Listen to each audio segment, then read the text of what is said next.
želáme vám príjemné predpoludnie. Dovolte mi, aby som vás v mene samosprávy privítal na pôde Mestského úradu v Bardejove na záverečnej konferencii projektu Zmierňovanie a prispôsobenie sa zmene klímy v meste Bardejov, ktorý je realizovaný v rámci programu Zmierňovanie a prispôsobovanie sa zmene klímy SK Klíma, ktorý je spolufinancovaný z finančného mechanizmu Európskeho hospodárskeho priestoru 2014 až 2021 a štátneho rozpočtu Slovenskej republiky. Je mi cťou, že vás na tejto záverečnej konferencii môžem privítať. Vítajte. Zároveň mi dovolte ospravedlniť pána primátora doktora Borisa Hanuščáka, ktorý kvôli dlhodobo plánovaným a neodkladným pracovným aktivitám sa osobne nemôže tejto konferencie zúčastniť. Ja si však myslím, že tu má plnoprávne zastúpenie. A dovolte mi skonštatovať jeden fakt, a to je ten, že sme veľmi radi, že sa tento projekt podarilo realizovať a implementovať, pretože je to ďalším z radu dôkazov toho, že samospráva Bardejova vie pripraviť hodnotné a kvalitné projekty a že samospráva Bardejova spolu s našimi partnermi vie získavať mimo rozpočtové zdroje na realizáciu svojich rozvojových a aj stavebných aktivít. Ďakujem vám veľmi pekne. Ja by som odovzdal teraz slovo vedúcemu odboru rozvoja mesta Bardejov inžinierovi Jánovi Novotnému, ktorý vám určite o celom projekte povie viac ako človek, ktorý bol bezprostredne zainteresovaný v implementácii projektu. Nech sa páči.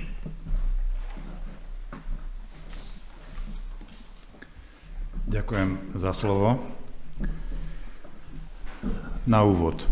Mesto Bardejov je neveľké okresné mesto, ktoré má viac ako 30 000 obyvateľov a žije všetkými problémami, ako takéto veľké mesto žije, to znamená s problémami v oblasti odpadového hospodárstva, nachádzania zdrojov na pamiatky, starostlivosť a údržbu, budovania chodníkov, ciest, verejného osvetlenia a tak ďalej. A na všetky tieto problémy sa snažíme hľadať externé zdroje.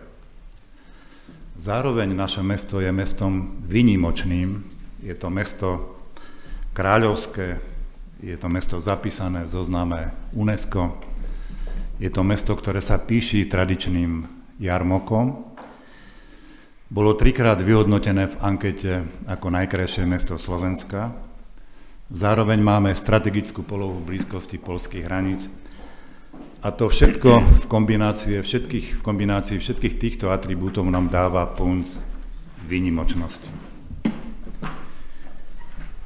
Rovnako ako sa musíme starať o pamiatky, ktoré nám tu zanechali naše generácie pred nami, stojíme v súčasnosti pred výzvami a krízami súčasnými.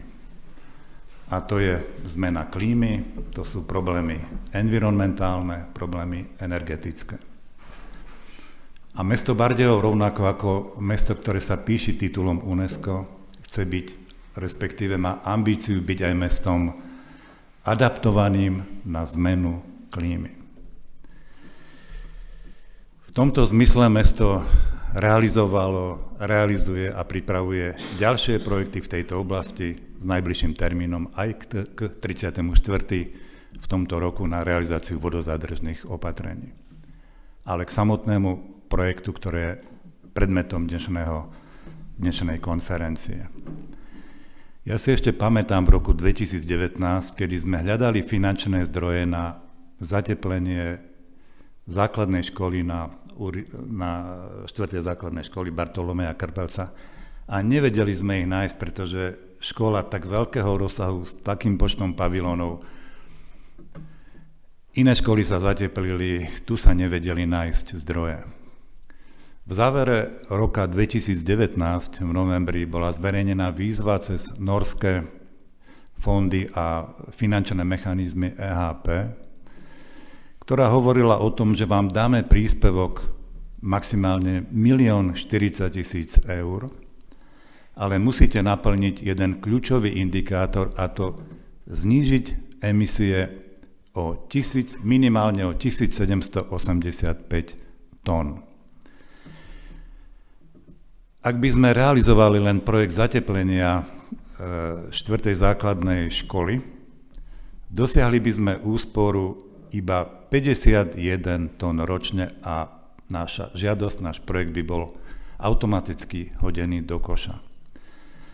Keby sme vysadili stromy po celom intraviláne mesta Bardejov vrátane Radničného námestia, kde to nie je možné, dosiahli by sme úsporu rádovo 10 tón. My sme museli nájsť niečo výnimočné, čo nás vyťahne z tejto brindy. A to sa nakoniec podarilo v téme odpadového hospodárstva. Ak bol nastavený kľúčový indikátor pre náš projekt vo výške 1785 tón úspor alebo zníženia teda za dobu realizácie projektu a v dobe udržateľnosti, aj s pomocou opatrení, o ktorých budeme hovoriť ďalej v odpadovom hospodárstve, my vieme dosiahnuť indikátor zníženia emisí vo výške 2924 tón. Takže toto na úvod, veľmi sa teším, že vlastne dnes tu sedíme na tejto záverečnej konferencii a budeme po jednotlivých bodoch a jednotlivých opatreniach aj hodnotiť tento projekt a v tejto chvíli vám veľmi pekne ďakujem za slovo. Ešte ma budete raz počuť. Ďakujem veľmi pekne. Ja si myslím, že vás, pán Novotný, budeme počuť ešte viackrát dnes. Ja chcem ospravedlniť neúčasť našich partnerov z partnerského mesta Molde v Norsku. Mali sme v úmysle sa s nimi online spojiť, bohužiaľ kvôli nepredvídateľným a nami neovplyvniteľným okolnostiam to nie je možné. Takže ospravedlňujem našich partnerov. Pán Vladimír Urám je externým projektovým manažérom projektu. Ja by som ho teraz chcel poprosiť, aby nám niečo povedal o naplňaní alebo naplnení merateľných ukazovateľov projektu. Nech sa páči.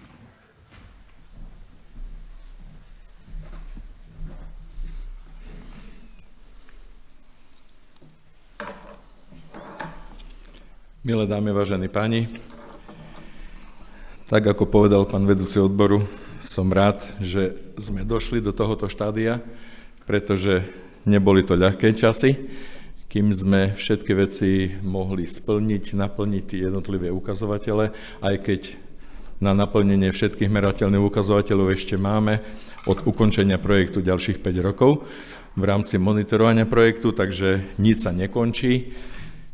Ako náhle budeme mať ukončené všetky aktivity, budeme mať ukončené financovanie projektu, tak v tomto prípade máme 5 rokov na to, aby tie aktivity, ktoré povedal pán Novotný, aby sme ich mohli naplniť. Tak ja iba v stručnosti prejdem jednotlivé body, čoho sa týkal celý projekt, čo sme urobili a ukazovatele, do akej miery máme naplnené a čo nás ešte čaká do budúcna. Takže najskôr, čo sa týka financovania tohoto projektu, ako máte napísané, celý projektový grant bol v hodnote 1 566 127 eur, z toho 4 000 eur boli finančné prostriedky určené na nášho partnera, družobného mesta Molde. Celkovo tam bolo 1 570 000 a celkové oprávnené prostriedky projektu boli 1 648 728, kde sme potom žiadali ešte dodatočne ďalšie prostriedky, pretože z tohoto projektu sa zvýšili určité prostriedky a boli potom prerozdeľované určitým kľúčom, takže aj z tohto prerozdeľovaného kľúča sme dostali ešte ďalšie finančné prostriedky. Celý projekt bol zameraný na 8 aktivít. V stručnosti by som vám povedal, čo vlastne v rámci týchto aktivít bolo realizované, čo sme už splnili a čo nás ešte čaká v priebehu ďalších 5 rokov. Takže prvá aktivita je vypracovanie akčného plánu.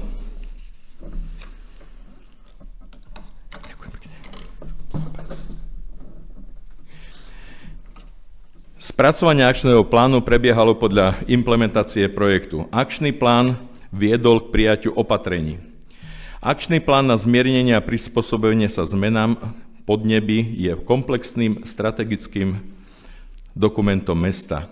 Definuje aktivity, na čo má byť mesto zamerané na znižovanie emisí CO2.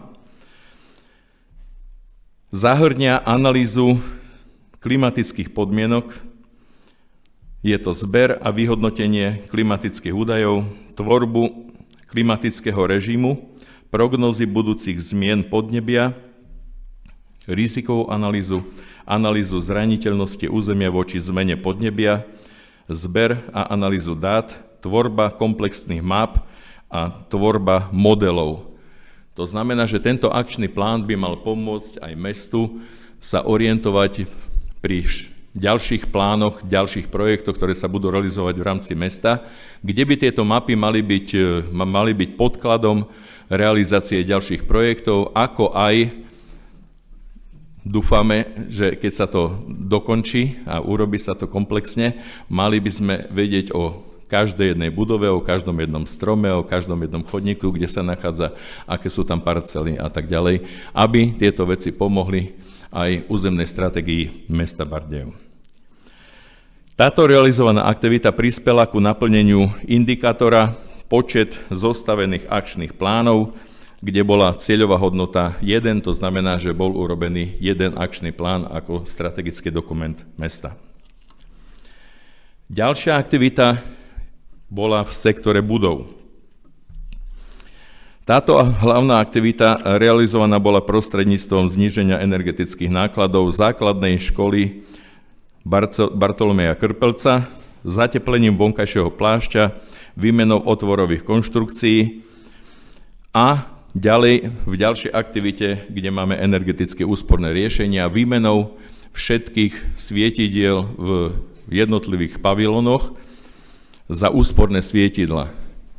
Tak ako povedal môj predrečník, nebolo to jednoduché, pretože ten projekt je veľký, tá škola bola veľká. To znamená, že nám nestačilo tento jeden projekt, aby sme pokryli komplet celú školu. Týmto projektom sme pokryli iba pavilóny ABCD. Ďalšie pavilóny, ktoré sú tam EFGH, tieto pavilóny boli riešené zo Slovenskej implementačnej energetickej agentúry. Boli podelené na 2 a 2 pavilóny, čiže boli tam ďalšie 2 projekty na zníženie energetickej náročnosti verejných budov. To znamená, že cca okolo toho 1 milióna bol daný na ďalší projekt a na ďalší projekt, čiže boli to ďalšie 2 projekty. No a posledný projekt bol zo Slovenskej agentúry životného prostredia prostredníctvom realizácie zelenej strechy. Čiže naraz v objekte základnej školy boli realizované 4 projekty, takže okrem toho samozrejme, že ešte tam boli ešte siete, ktoré tam boli realizované, takže 5 projektov sa realizovalo naraz v jednom objekte základnej školy, takže pán riaditeľ mal dosť roboty, aby ustrážil všetky veci a súvislosti, aby tieto projekty mohli byť urobené. Ale základná škola, myslím si, že je urobená tak, že nebude musieť už v ďalších rokoch ďalšie investície riešiť. Takže to sú aktivity 2 a aktivita 3. Ďalšou aktivitou sme mali aktivitu číslo 4 doprava. V rámci tejto aktivity prostredníctvom toho mesto chcelo znížiť emisie znečisťujúcich látok v cestnej doprave. Je to rozvoj udržateľnej mobility prostredníctvom podpory a rozvoja cyklistiky. Zase v rámci tohto projektu sme iba začali, aj keď niektoré projekty cyklodopravy už boli urobené v rámci mesta. Pokračovalo sa nákupom v rámci tejto aktivity doprava 2 bicyklov a 2 stojísk, 4 stojanov na bicykle. Samozrejme, že v rámci tohto opatrenia neboli nejaké veľké prostriedky minuté. Bolo to iba kvôli tomu, že sme potrebovali napočítavať nejakým spôsobom, aby sme sa dostali ku hodnote CO2. Takže aj touto aktivitou sme sa dostali ku nejakým 0,25 tony na rok, aby sme prispeli ku celkovému súčtu CO2, ktoré potrebujeme ušetriť v rámci projektu. Ďalším projektom, ktorý sa napájal na tento projekt dopravy, bol podaný veľký projekt s napojením na obec Mokroluch, cyklodoprava, ktorý bol zo 4 projektov. Tento projekt sme boli obhajovať spoločne s pánom Novotným v Bratislave a vyzerá to tak, že v dohľadných minútach, by som povedal, alebo hodinách, by sme mali dostať rozhodnutie o schválení. Takže je to ďalšia veľká investícia do mesta Bardejov v rozsahu nejakého 4,5 milióna. Ďalšou aktivitou bola zelená a modrá infraštruktúra, kde hlavnou činnosťou bola realizácia opatrení výsadby v jednotlivých častiach mesta. Boli to ulica Komenského, ulica pod Vimbargom, základná škola Krpelca, ulica Kutuzovova, ulica Toplianska, vodná hmla na Radničnom námestí. Nebudem vás zbytočne otrovať jednotlivými časťami, koľko na ktorom opatrení budeme šetriť CO2. V tabuľkách za chvíľočku budete mať tam napísané, že koľko nás čaká šetrenie a máme na to 5 rokov od ukončenia projektu. Projekt ešte ukončený nie je, mali by sme ho ukončiť do konca mája. Verím tomu, že sa nám to podarí, že všetky veci budú prefinancované, vrátane miest, aby sme mohli úspešne tento projekt ukončiť. Ďalším opatrením bolo odpadové hospodárstvo, kde zabezpečením zberu a zhodnocovania biologicky rozložiteľného odpadu v Bardejove sa znížilo množstvo zmesového komunálneho odpadu o biologicky rozložiteľný odpad a následne sa zabranilo nákladnému a environmentálne náročnému skladkovaniu.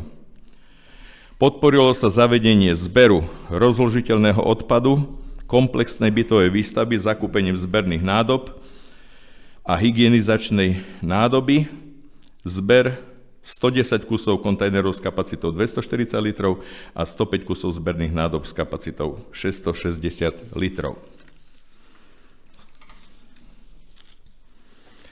Ďalšie opatrenia, ktoré tam máme,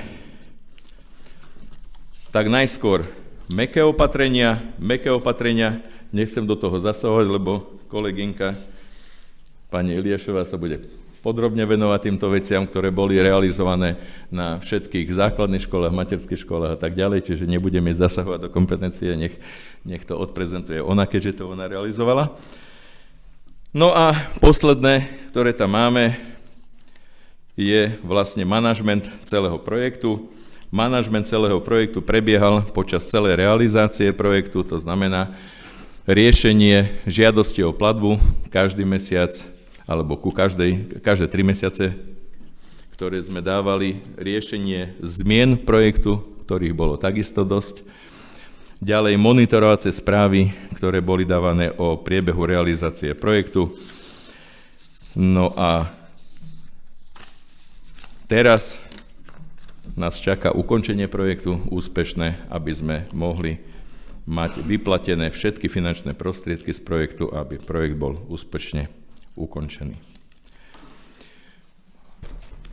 V ďalšom máte už len číselné hodnoty, ktoré sú, takže odhadované ročné zníženie emisí CO2. Náš záväzný ukazovateľ je 2924,62 tony, ktoré máme splniť do ukončenia 5. roku monitorovania. Zatiaľ máte v tom modrom poli napísané, že zatiaľ máme ušetrených 343,7 tóny. Veríme tomu, že za tých 5 rokov tento ukazovateľ vzhľadom na hygienizačnú nádobu, ktorá bola zakúpená a vyberá sa v celom meste Bardejov odpad z domácnosti, veríme, že tento ukazovateľ bude splnený. Akčný plán v ďalšom, už to bolo povedané, že v skutočnosti akčný plán bol odovzdaný, boli tam nejaké konzultácie, boli tam ešte nejaké úpravy. Je to jeden zo strategických materiálov mesta, čiže je to na úrovni plánu hospodárskeho sociálneho rozvoja mesta alebo územného plánu mesta Bardejov. Tento strategický dokument môže sa používať na ostatné aktivity, ktoré sa budú robiť a hlavne na ďalšie projekty, ktoré budeme podávať v rámci mesta Bardejov. V ďalšom máme počet zrealizovaných opatrení. na zmierňovanie prispôsobovania klímy. Celkovo počet opatrení, ktoré máme splniť, je 25. Z týchto opatrení už máme 21 splnených, takže 4 opatrenia v priebehu 4 rokov. Myslím, že nebude žiadny problém, aby sme aj tento ukazovateľ úspešne naplnili. Počet projektov s donorským partnerom. Partner bol mesto Molde, takže tento ukazovateľ už je naplnený ako výsledkový, takže máme tam jedno partnerské mesto sme v rámci tohto projektu mali.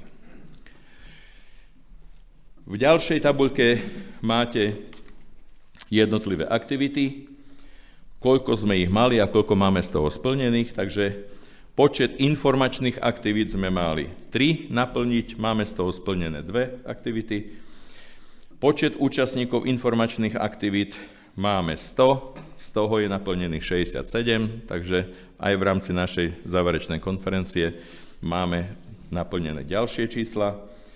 Počet návštevníkov webového sídla, predpísaných sme mali 1000 návštev, máme už v tejto dobe 1122, čiže tento ukazovateľ už je splnený.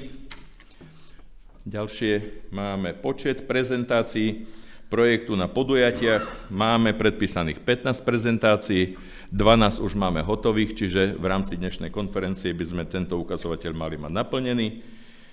Ďalší ukazovateľ, počet propagačných materiálov vytvorených v rámci projektu, tu si myslím, že vidíte, že máme predpísaných 2000, už v tomto čase my ich máme 8117, takže ten je ukazovateľ dávno už prekročený. No a počet mediálnych výstupov máme 40, zo 40 mediálnych výstupov už máme 29, takže v podstate bez problému by sme mali do konca monitorovania tohto projektu aj tento záverečný ukazovateľ mal mať splnený. Takže toľko stručnosti, bez toho, že by som vás zaťažoval nejakými číslami. Ak by ste mali záujem, že by ste chceli vedieť, koľko, kde, v ktorom opatrení máme už teraz šetreného CO2, tak máme materiály u seba, keby to niekoho zaujímalo, tak môžete sa kľudne na tieto veci informovať. Ďakujem za pozornosť. Ďakujem veľmi pekne, pán Uram. V programe dnešnej konferencie, ak ste si ju pozorne preštudovali, je prestávka po vystúpení pána Vladimíra Urama. Ja však navrhujem, aby sme pokračovali ďalej, teda ak súhlasíte, alebo si dáme krátku hygienickú prestávku. Pokračujeme ďalej? Áno? OK. Ja poprosím konateľa spoločnosti Marko a Marko, pána Stanislava Marka, aby nám trošku poreferoval o energetických úsporných riešeniach, ktoré boli aplikované v prípade tohto projektu. Spoločnosť Marko a Marko bola zhotoviteľom. Nech sa páči. Áno, tak ako hovoríš, dobrý deň. Ďakujem za slovo. V roku 2022 bolo našou spoločnosťou zrealizované dielo zníženie energetickej náročnosti budov základnej školy Bartolomeja Krpelca v Bardejove. Tu musím podotknúť, že táto rekonštrukcia prišla, ako sa hovorí, v hodine 12. Stav fasády jednotlivých pavilónov bol v katastrofálnom stave. Niektoré okná a dvere pamätali doby dávno minulé, keďže základná škola bola otvorená v roku 1965, čiže je to už bezmála 70 rokov, čo vzdeláva žiakov v našom meste. A preto budovy školy už dávno nevyhovovali tepelno-technickým požiadavkám dnešnej doby. Ceny energií neustále rastú a preto sme nútení čoraz viac obmedziť teplné straty budov a zateplenie je presne takýmto úkonom. Okrem zníženia spotreby energie na vykurovanie, zlepšenia vnútornej pohody, zamedzenia vzniku plesní a zlepšenia jej vzhľadu má zateplenie pozitívny vplyv aj na ekológiu. Keďže najväčším znečisťovateľom ovzdušia sú stále výrobcovia tepla a stále platí, že najlacnejšia energia je nevyrobená energia. A nikto z nás predsa nechce platiť za vykurovanie vonkajšieho prostredia. V dnešnej dobe, keď sa kladú čoraz väčšie požiadavky na ekológiu a na znižovanie množstva emisií vypúšťaných do ovzdušia, si treba uvedomiť, že jednoznačne najčistejšia a najlacnejšia je energia, ktorú získame nie výrobou, ale rozumnejším využitím už existujúcich zdrojov. Preto dodatočným zateplením dosiahneme stav, kedy túto energiu už nebudeme musieť ťažiť, dovážať a ani nijak inak vyrábať v takých objemných množstvách. A tým budeme šetriť našu zem aj pre budúce generácie. Samotná základná škola Bartolomeja Krpelca pozostáva z 8 pavilónov, tak jak tu už bolo povedané, že je to rozsiahla škola, z ktorých sú 3 samostatne stojace a 5 pavilónov je spojených chodbami a schodiskami. Zníženie energetickej náročnosti budov základnej školy v skratke pozostávalo z nasledujúcich prác. Obvodové steny, čiže vonkajší plášť všetkých pavilónov sa po otlčení z vetranej starej omietky a vyrovnaní vápenov cementovou omietkou zateplili minerálnou voľnou hrúbky 20 cm, ostenia okien hrúbkou 4 cm. Zateplením obvodového plášťa budovy sme získali vyššiu povrchovú teplotu v interiéri a tými lepšiu tepelnú pohodu a znížili sme riziko vzniku plesní a iných mikroorganizmov. Jednoducho získame zdravšie prostredie v interiéri. Zateplenie ďalej výrazne znižuje teplotné namáhanie nosnej konštrukcie a tým predĺžuje životnosť objektu. Naviac, vďaka širokej ponuke farebných odtieňov a štruktúr je možné zase oživiť vonkajšok budovy, skrášliť architektúru. Ďalším úkonom bola výmena okien a dverí. Pôvodné staré drevené okná zdvojené a dvere boli vymenené za nové plastové so 6-komorovým profilom a izolačným trojsklom. Na všetkých pavilónoch bola vymenená strešná krytina. Strop v podstrešnom priestore sa zateplil rozložením minerálnej vlny o hrúbke 40 cm. Zároveň boli vymenené dažďové žľaby a z vody namontované snehové zábrany, strechy opatrené novým bleskozvodom. Ďalej, v každom pavilóne boli vymenené vnútorné rozvody teplej užitkovej vody, boli zrekonštruované strojovne k týmto rozvodom. Staré pôvodné liatinové radiátory boli nahradené novými panelovými opatrenými termostatickými ventilmi. Po týchto prácach bolo vymenené aj samotné napojenie školy a jej pavilónov na mestskú tepláreň, čiže aj rozvody teplej užitkovej vody vedených v zemi v teplovodných kanáloch. Táto výmena bola už ale súčasťou iného projektu. V 2 pavilónoch, v pavilóne F a G, čiže kuchyňa s jedálňou a telocvičňa, boli nainštalované jednotky núteného vetrania so spätnou rekuperáciou odpadového tepla. Projekt takisto riešil výmenu existujúcej elektroinštalácie umelého osvetlenia a svietidel v rekonštruovaných priestoroch v celom rozsahu. Táto bola zdemontovaná a nahradená novou so svietidlami nízkoenergetickými s ledkovými trubicami. Toto opatrenie významne zlepšilo svetelné podmienky v priestoroch budovy základnej školy a znížilo energetickú náročnosť osvetlenia jeho modernizáciou, ktorá priamo súvisí so znížením emisí CO2, ako aj s finančnými nákladmi na prevádzku osvetlenia v základnej škole. Po zrealizovaní tejto výmeny sa vykonalo meranie intenzity osvetlenia, ktoré potvrdzuje, že táto vyhovuje platným technickým normám. Pri vykonávaní elektroinštalačných prác sa potvrdilo pravidlo, že v prípade rekonštrukcie starej budovy sa vynorí pridružený problém alebo práca naviac. To ako stavbár môžem potvrdiť, ešte sme nerobili rekonštrukciu, kde všetko išlo podľa plánu. V tomto prípade sa ukázalo ako potrebné, ba až nevyhnutné, vymeniť aj ostatné rozvody elektrickej energie, to znamená zasúkové rozvody a káblové pripojenia k jednotlivým pavilónom, ktoré neboli zahrnuté do projektu. Tieto náklady už ale mesto ako zriaďovateľ hradilo zo svojich zdrojov.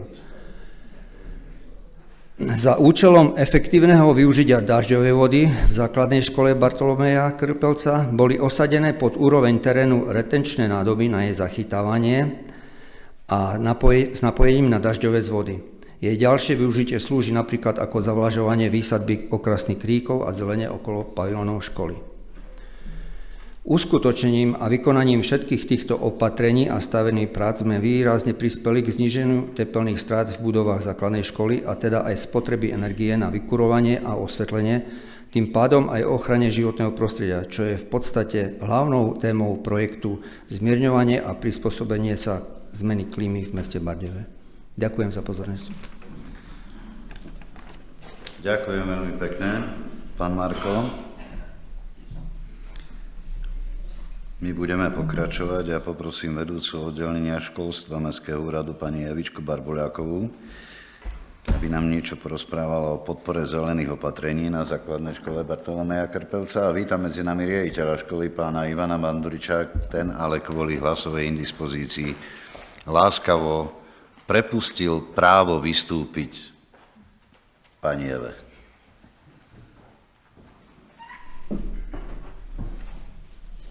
Ono sa to stáva, keď človek veľa spieva.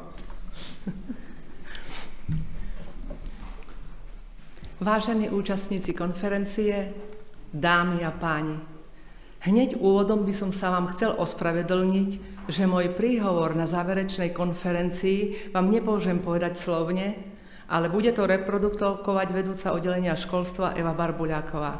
Samozrejme, jej za to veľmi pekne ďakujem. Čo sa týka samotného projektu, nebudem sa vyjadrovať k technickým záležitostiam, k spôsobu a systému financovania, lebo tieto náležitosti vám boli povedané dnes vystupujúcimi odborníkmi v danej oblasti. Skôr by som vás informoval o tom, ako sme to videli my, teda učitelia, žiaci, rodičia i priatelia školy. V rámci podpory zelených opatrení na našej škole došlo k rekonštrukcii 8 pavilónov s cieľom znížiť energetickú náročnosť budov. Celá prestavba sa týkala striech, zateplenia budov, novej fasády, vymaľovania tried, výmeny okien a vchodových dverí, boli inštalované nové rozvody tepla a elektroinštalácia celej školy. Keď sa realizoval tento projekt, tak ako tu bolo spomínané, začala aj výstavba nového teplovodu na celej škole. To znamená, že v danom čase u nás prebiehal existujúci projekt rekonštrukcie školy a zároveň aj rekonštrukcia teplovodných rozvodov. Pre chod školy to bolo veľmi náročné obdobie. Museli sme zvládnuť logistiku presunu žiakov, vyučovacieho procesu a zabezpečiť celý chod školy. Tým by som sa chcel poďakovať všetkým zúčastneným firmám za výbornú spoluprácu, vďaka ktorej sme ani raz nemuseli prerušiť vyučovací proces. Počas celej rekonštrukcie nedošlo k žiadnemu úrazu.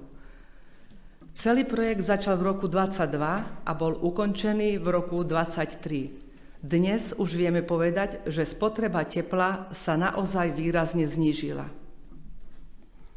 V závere by som sa chcel poďakovať všetkým zúčastneným zložkám, a to Ministerstvu životného prostredia Slovenskej republiky a v rámci spoločného úsilia zelenej, konkurenciaschopnej a inkluzívnej Európe, ktorá bola podporovaná občanmi Islandu, Lichtenštajska a Nórska prostredníctvom grantov Európskej hospodárskej pomoci.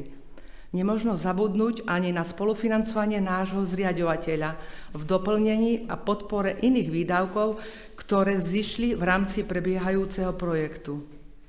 Moje poďakovanie patrí aj vedeniu mesta, ale aj všetkým zúčastneným na tomto projekte. Zároveň je to uznanie rodičov, žiakov, zamestnancov školy a aj širokej verejnosti. Veď 59-ročný objekt chátrajúcej školy sa zmenil na nepoznanie, čomu sa veľmi tešíme. Ešte raz vám ďakujem. Magister Ivan Bandurič, riaditeľ školy. Ďakujem veľmi pekne. A teraz neviem, komu mám poďakovať. Asi pani Barbuľákovej, ale aj pánovi Banduričovi. Ďakujem veľmi pekne, dámy a páni. Vyhlasujem z moci mne danej 10, 15, 20 minútovú hygienickú prestávku, už avizovanú. Dámy a páni, takže dúfam, že po malej prestávke ste nabrali aspoň trošku síl. Fajčiari upokojili svoje nevyhnutné potreby. Budeme pokračovať v našej záverečnej konferencii. Ja teraz chcem poprosiť vedúceho odboru rozvoja mesta pána Jana Novotného, aby nás informoval o ďalších takých dvoch bodoch alebo ďalších dvoch témach. a to je o akčnom pláne pre zmierňovanie a prispôsobovanie sa zmene klímy v meste Bardejov a o realizácii opatrení v oblasti odpadového hospodárstva v meste Bardejov. Nech sa páči. Ďakujem za slovo. Moja vyhrážka sa naplnila, znova ma budete chvíľku počuť.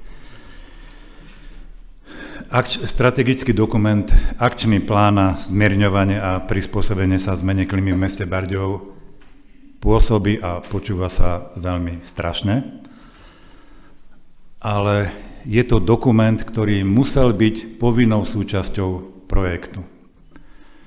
Tento akčný plán má potvrdiť správnosť všetkých tých opatrení, ktoré sa v rámci projektu realizovali, ktoré boli prednesené mojim predrečníkom. A vlastne v princípe hovorí o tom, že máme 1 400 000 príspevok z EHP a zo štátneho fondu na obdobie 8 rokov, aby sme naplnili kľúčový indikátor tých 2924 tón zníženia emisí v tonách. Tento strategický dokument bol schválený v mestskom zastupiteľstve v závere minulého roka, je zverejnený na webovej stránke mesta a je verejne dostupný dokument.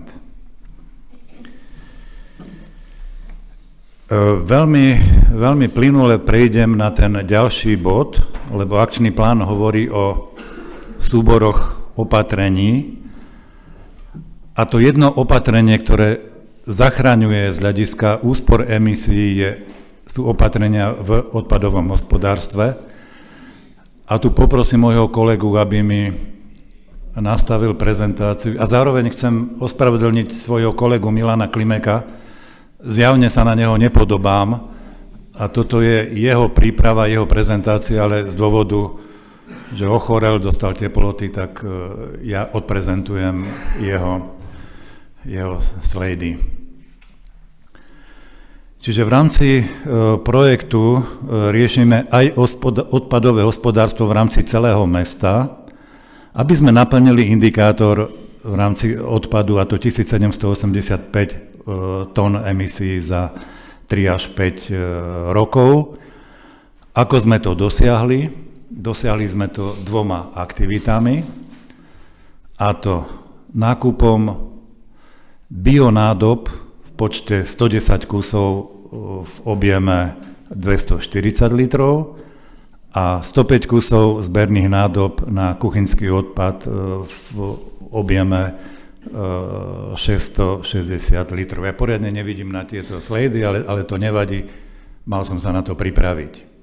Čiže nákupom hnedých bionádob a nákupom hygienizačného kontajneru s objemom 30 kubíkov a s kapacitou 800 tón ročne. To znamená, že bionádoby, ktoré vidíte aj znázornené na obrázku, vľavo hore je tá menšia nádoba, vpravo hore je tá väčšia nádoba, dole je hygienizačný kontajner. Vyššie nádoby budú rozmiestnené po sídliskách na území mesta, boli teda rozmiestnené na sídliskách na území mesta. Vyzberaný obsah kuchynského odpadu a biozložky sa odvezie na kompostáreň, ktorú máme, a v rámci areálu je umiestnený takýto hygienizačný kontajner a obsah tých bionádob prejde tzv. Hygienizáciou, kde sa pri teplote 80 a 90 stupňov zničia baktérie, ktoré by tam nemali byť, a následne sa to skompostuje v mestskej kompostárni. Poprosím ďalej, Michal. V rámci publicity zavedenia zberu bioodpadu zasielame do domácnosti aj takéto letáčiky. Nemusíme sa ich obsahom až tak detailne zapodievať, kde hovoríme, píšeme o tom, že čo patrí do tých hnedých nádob, čo do tých hnedých nádob nepatrí.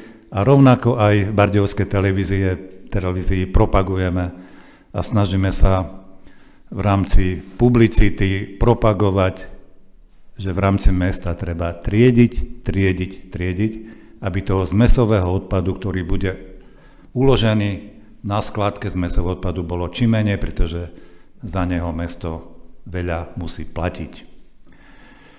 To, že sme v meste zaviedli od 1.6. Zber bioodpadu, museli sme na to reagovať aj zmenou VZDNK číslo 163 o nakladaní s komunálnymi a drobnými stavebnými odpadmi. To, že tam pribudla tým tmavým textom formulácia, že sa bude vyvážať, hnedé nádoby sa budú vyvážať 2-krát za týždeň. Môžeme ísť ďalej, Michal. Museli sme následne uzatvoriť zmluvu s firmou, mestskou spoločnosťou Ecobart AS, ktorý nám zabezpečuje zber a nakladanie s komunálnym odpadom. Ideme ďalej. Toto je veľmi ťažká tabuľka, ktorú nebudem bližšie vysvetľovať, ale štrukturálne a podľa mesiacov nám dáva informáciu podľa jednotlivých rokov, koľko sa vyzberalo lístia, trávy, konárov, od Ecobardu, od Baposu, môžeme ísť ďalej, to je za ďalší rok a ďalšia tabuľka bude za rok 2024. Cieľom projektu, respektíve cieľom tejto aktivity v rámci odpadového hospodárstva je ročne, počúvajte ma dobre, vyzberať 715 tón bioodpadu, lebo presne polovica tejto váhy, a to je 357,5 tony, sú tie znížené emisie. Z hľadiska alchymii triedenia my vieme, je to európsky a celosvetový výpočet, že celkový komunálny odpad, ktorý my vyprodukujeme, hovoríme, že to má 100%, z neho 56-57% tvorí ten bioodpad. A ten je ťažký. Čiže my, keď si poradíme s tým bioodpadom a zeleným odpadom, my sme na veľmi dobrej ceste na to, aby sme veľmi razantným spôsobom znížili objem komunálneho zmesového odpadu. Aktivita v rámci projektu má veľký ekonomický prínos, pretože my zmesový odpad, ktorý sa vyprodukuje v rámci mesta, odvážame na skladku v Hanušovciach a keď my sme vyzberali tých 739 tón za to obdobie od začiatku realizácie projektu, tak autor tejto prezentácie vyrátal našu úsporu ekonomickú. Ak by sme tých 719 tón uložili na skladku v Hanušovciach, by sme museli zaplatiť 26 600 eur za jeho uloženie firme, ktorá prevádzkuje danú skládku. Ďalej by sme museli za to uloženie zaplatiť štátu 18 eur za každú tónu, to znamená, museli by sme zaplatiť 13 200 eur a zároveň za to, že by sme museli tento bioodpad odviezť do Hanušovce, by sme museli platiť za tú dopravu 5000 eur, čiže my sme dohromady už teraz ušetrili viac ako 45 000 eur, to je čistý, priamy ekonomický prínos tohto opatrenia. Michal, ďalej. Milan Klimek zároveň uviedol takýto stĺpcovitý graf, ako sa nám darí triediť. Tým podľa jednotlivých rokov vidíte, že ten najvyšší stĺpec tým tmavým je to zmesový odpad, ktorý sa ukladá na skladku v Hanušovciach a ten trend vidíte, že ide zľava doprava smerom dole, čiže my zmesový odpad neustále znižujeme a to je tým, že zvyšujeme úroveň triedenia. Ten červený graf je triedenie, ten červený stĺpec, ten zelený popri tom je bioodpad, ten fialový je kuchynský odpad a ten modrý sú drobné stavebné odpady. V princípe tieto stĺpce červené, zelené, fialové a modré by sme mohli dať nad seba a ten zmesový odpad porazíme, to chcem povedať, hej. Ale tento graf je nastavený podľa jednotlivých stĺpcov. Mesto Bardejov za rok 2023 triedi na úrovni 52,676%, čiže patríme medzi lepšie mestá na Slovensku. Ďalej poprosím. Aká je pridaná hodnota? Tým, že ten bioodpad hygienizujeme, spracovávame v v kompostárni a tento výsledný kompost prechádza ešte sitovaním. My dostávame čistý, počul som taký výraz, miestny kompost, o ktorý je záujem medzi majiteľmi rodinných domov, záhrad, záhradkármi a my niekoľkokrát do roka vlastne na týchto stoiskách dávame ľuďom tento kompost zdarma. Investičné výdavky projektu, všetky tie bonusy, ktoré som tu doteraz povedal, ten ekonomický prínos, že to vytriedíme, že dáme občanovi. Naše vstupné investičné výdavky boli na úrovni približne 100 000 eur. To znamená, že hygienizačný kontajner nastal 60 000, nádoby väčšie, nádoby menšie, 33 a 6 270, dohromady necelých 100 000 eur. To bol nás čistý výdavok, na ktorom sa ale EHP podielalo so štátnym rozpočtom 95%, čiže principiálne nás to stálo necelých 5 000 eur. Ďakujem za pozornosť a kolegovi Milanovi Klimekovi za spracovanie prezentácie. Ja ďakujem veľmi pekne, pán Novotný.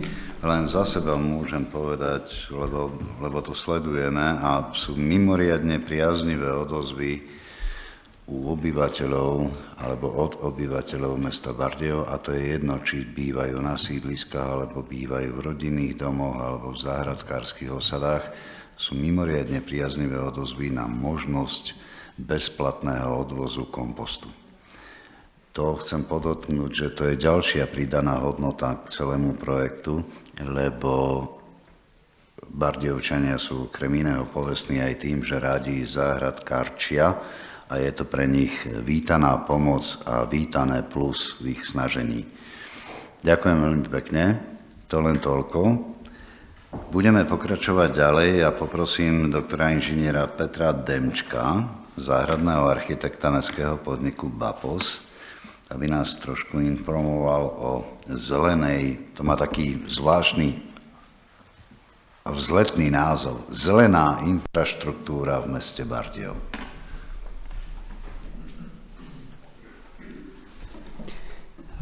Ďakujem za slovo. Takže najprv tak trošku nechcem vás unavovať teóriou, ale aspoň tak na úvod, čo je to vlastne tá zelená infraštruktúra. Je to sieť prírodných a poloprírodných prvkov, predovšetkým ploch zelenia a vodných ekosystémov, ktoré vytvárajú a spravujú a sú spravované tak, aby poskytovali široký rozsah tzv. Ekosystémových služieb. So zreteľom na zabezpečenie ekologickej rozmanitosti, stability a priaznivého životného prostredia a prepojenia urbanizovaného a vidieckého prostredia. Táto definícia sa nám dostala aj do našej legislatívy, do zákona o ochrane prírody a krajiny. Aspoň tak na vysvetlenie, čo vlastne, alebo aké sú hlavné zložky tej zelenej infraštruktúry, tak sú to chránené územia, zdravé ekosystémy mimo chránených území, prírodné prvky fungujúce ako biokoridory, umelé prvky zlepšujúce ekosystémové služby, multifunkčné zóny smerujúce k ochrane a stabilizácii ekosystémov, mestské prvky, ktoré prepájajú mestské a vidiecké oblasti a prvky adaptácie na zmeny klímy. Tá posledná kapitola vlastne sa týka celého tohto programu, o ktorom hovoríme, čiže adaptácia na zmeny klímy.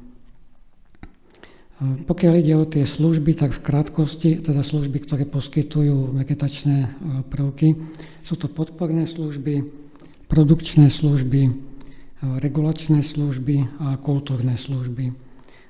Tak produkčné asi je jasné, jedná sa o produkciu kyslíka, napríklad regulačné služby sú to vlastne účinky zelene, napríklad zachytávanie prachu, hluku a podobne.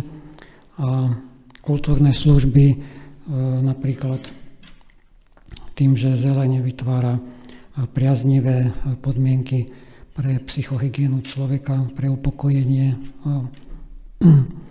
mimostresové alebo aktivity na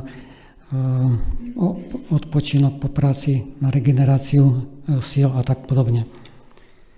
Môžeme ďalej, poprosím. Čo sa týka Bardejova, tak Bardejov je vlastne z týchto kategórií, o ktorých som hovoril. Máme zastúpené hlavne tie také poloprírodné alebo aj umelé vegetačné prvky, ktoré sa bežným spôsobom udržiavajú. Údržbu má na starosti mestský podnik BAPOS.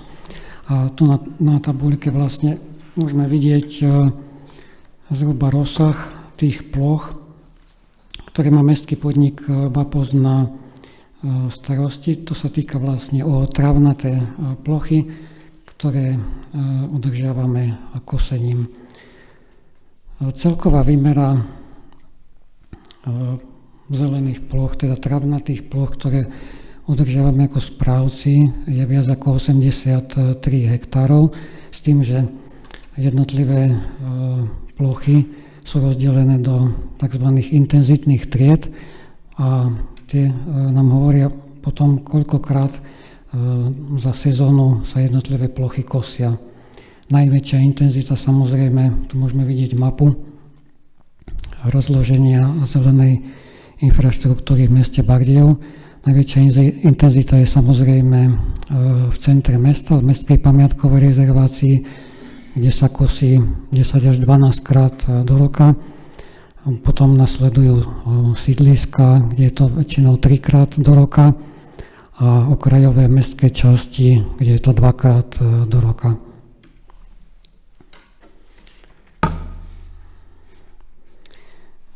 Pokiaľ ide o rozloženie, tu môžeme vidieť na mapke rozloženie jednotlivých funkčných typov, verejná zeleň, vyhradená zeleň, privátna zeleň, zeleň priemyselných areálov a aleje. Verejnú zeleň tam predstavuje tá žltá farba a zeleň priemyselných areálov napríklad tá tmavo rúžová. Môžeme ísť ďalej, poprosím. To sú len také príklady, ktoré môžeme len prebehnúť tej zelenej infraštruktúry v meste Bardejov. Toto je promenádny park na území mestskej pamiatkovej rezervácie. Nedávno obnovené svahy pri Južnom Barbakáne, trvalkové záhony s protieróznou funkciou. Toto je obnovený parčík na Kellerovej ulici s novou výsadbou drevín a kríkov.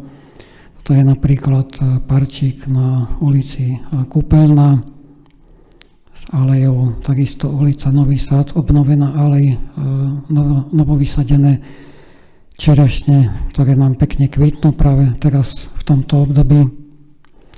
A tu nám vidíme pohľad z kopca Vimbark na mesto Bardejov. Kopec Vimbark aj so svojimi porastmi, hlavne duba letného, predstavuje dosť výrazný prvok zelenej infraštruktúry v Bardejove. Ešte máme obrázok z Kalvárie Bardejov, ktorá zanedlo bude prechádzať celkovou takou rekonštrukciou. Nepatrí medzi mestské pozemky. Celé územie Kalvárie je vo vlastníctve rímskokatolíckej cirkvi. Tu vidíme vlastne zoznam lokalít, kde boli realizované v rámci programu, o ktorom tu dnes hovoríme, výsadby zelene. Realizovali sa na sídlisku Obrancov mieru, na sídlisku Vimbark, na ulici Dlhý rad v širšom centre mesta a na nábreží rieky Topľa na ulici Kutuzovovej a Toplianskej. No tak v rýchlosti k tým jednotlivým lokalitám. Výsadba solitérnych stromov a kov na sídlisku Obrancov mieru. Tam vlastne bola realizovaná výsadba stromov, rozvoľnených skupín solitér a alejí v medziblokových priestoroch sídliska, čím došlo k zlepšeniu mikroklimatických a ďalších podmienok na sídlisku. A takisto tu môžeme vidieť ilustračné foto z výsadby, kde je vľavo alej Javora Mliečného, vpravo je tam, myslím, dub Letný a v pozadí existujúci Paraštan. Tu vidíme takisto ulica Ťačevská, vnútroblok vysadené ihličnany v rámci programu Jedľa.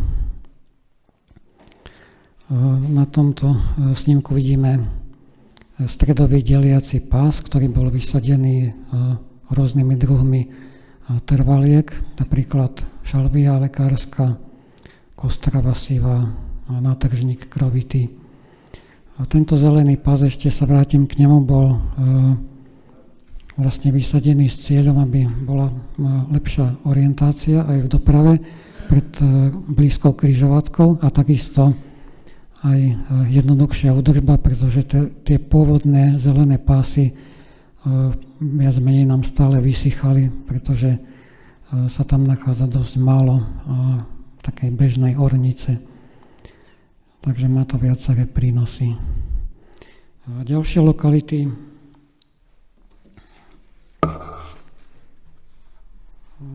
Doprovodná alej na ulici pod Vimbarkom a lúka pod sídliskom Vimbark. Poprosím obrázky, ďalší slajd.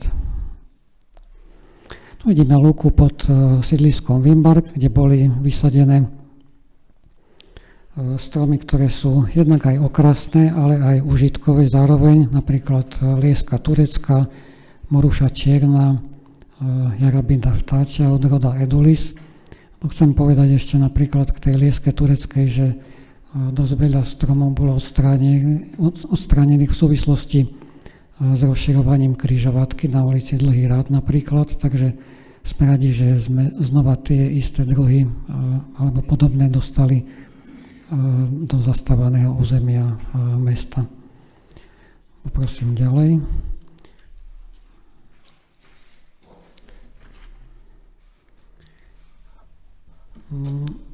Boli realizované ďalšie výsadby na nábreží rieky Topľa na ulici Kutuzovovej Toplianskej. Poprosím ďalší slajd. Tu vidíme areál kúpaliska na nábreží rieky Topľa, kde boli vysadené pavlovnie, druhy stromov pavlovny a plsnata, ktorá je typická takým veľmi rýchlym rastom a vytvára veľmi rýchle potrebný tieň aj na kúpalisku. Tu vidíme vstup do zimného štadióna na nábreží rieky Topľa. Boli tam vysadené javory mliečne a vedľa nich, to síce nevidíme na obrázku, ale bola tam založená kvitnatá lúka, ktorá v letných mesiacoch slúži ako potrava pre včely a ďalšie opeľovače.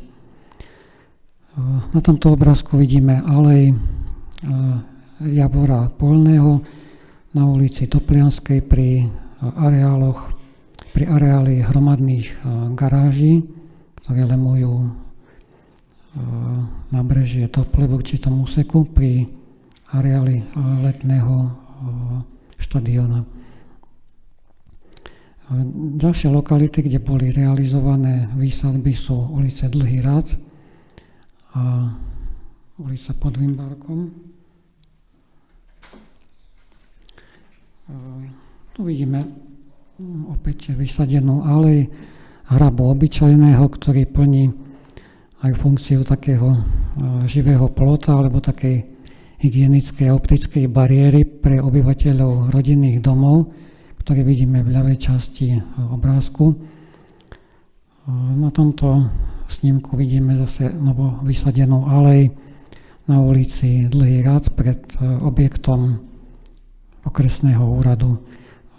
Táto alej je zvlášť taká potrebná jednak kvôli tieneniu a zachytávaniu prachu a hluku na rušnej dopravnej tepne ulici Dlhý rad, ktorá prechádza stredom mesta Bardejov. Tu máme prehľad jednotlivých počtov rastlín, ktoré boli vysadené v rámci programu. Stromy, kry, trvalky, popínavé rastliny a okrasné trávy. Spolu bolo vysadených 997 rastlín. Takže myslím, že celkom pekný prínos pre zelenú infraštruktúru. Nechcem vás zaťažovať opäť detailami. To je vlastne druhová skladba, kde aké boli dreviny, na ktorých plochách vysadené konkrétne. Uprednostňované boli samozrejme domáce druhy drevín a z exotických alebo teda cudzokrajných drevín hlavne tie, ktoré sú už osvedčenými druhmi a sú dostatočne odolné pre naše klimatické podmienky. A čo je zvlášť teda dôležité v dnešných podmienkach, keď vieme, že tie klimatické podmienky sa veľmi dramaticky menia smerom k takej aridnejšej, čiže suchšej klíme. Tu vidíme postrehy, nejaké možno námety do budúcna.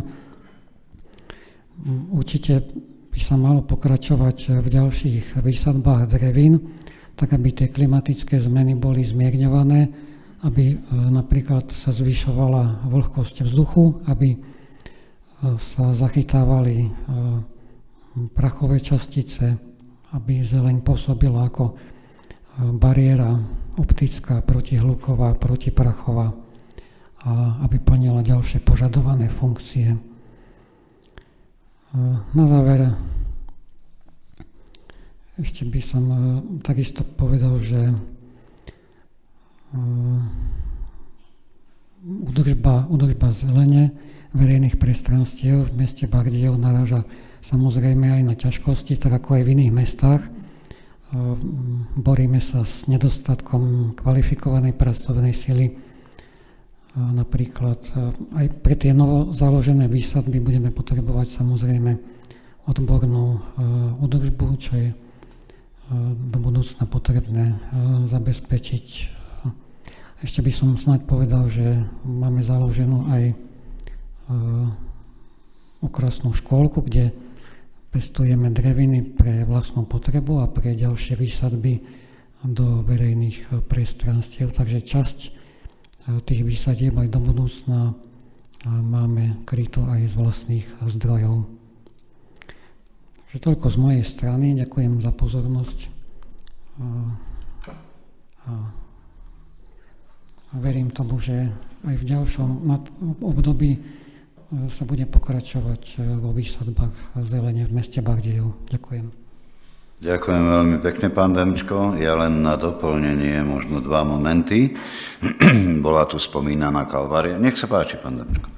Bola tu spomínaná Kalvária, ja len chcem pripomenúť a pán Novotný bude so mnou súhlasiť, samospráva Bardejova má s rímskokatolíckou cirkvou, ktorá je majiteľom pozemku a dá sa povedať Kalvárie podpísanú zmluvu o spolupráci, kde chystáme naozaj že veľký projekt a predpokladám, že jeho súčasťou, a som presvedčený o tom, že bude aj zeleň, nie len nejaké úpravy, ale aj sadové a iné úpravy.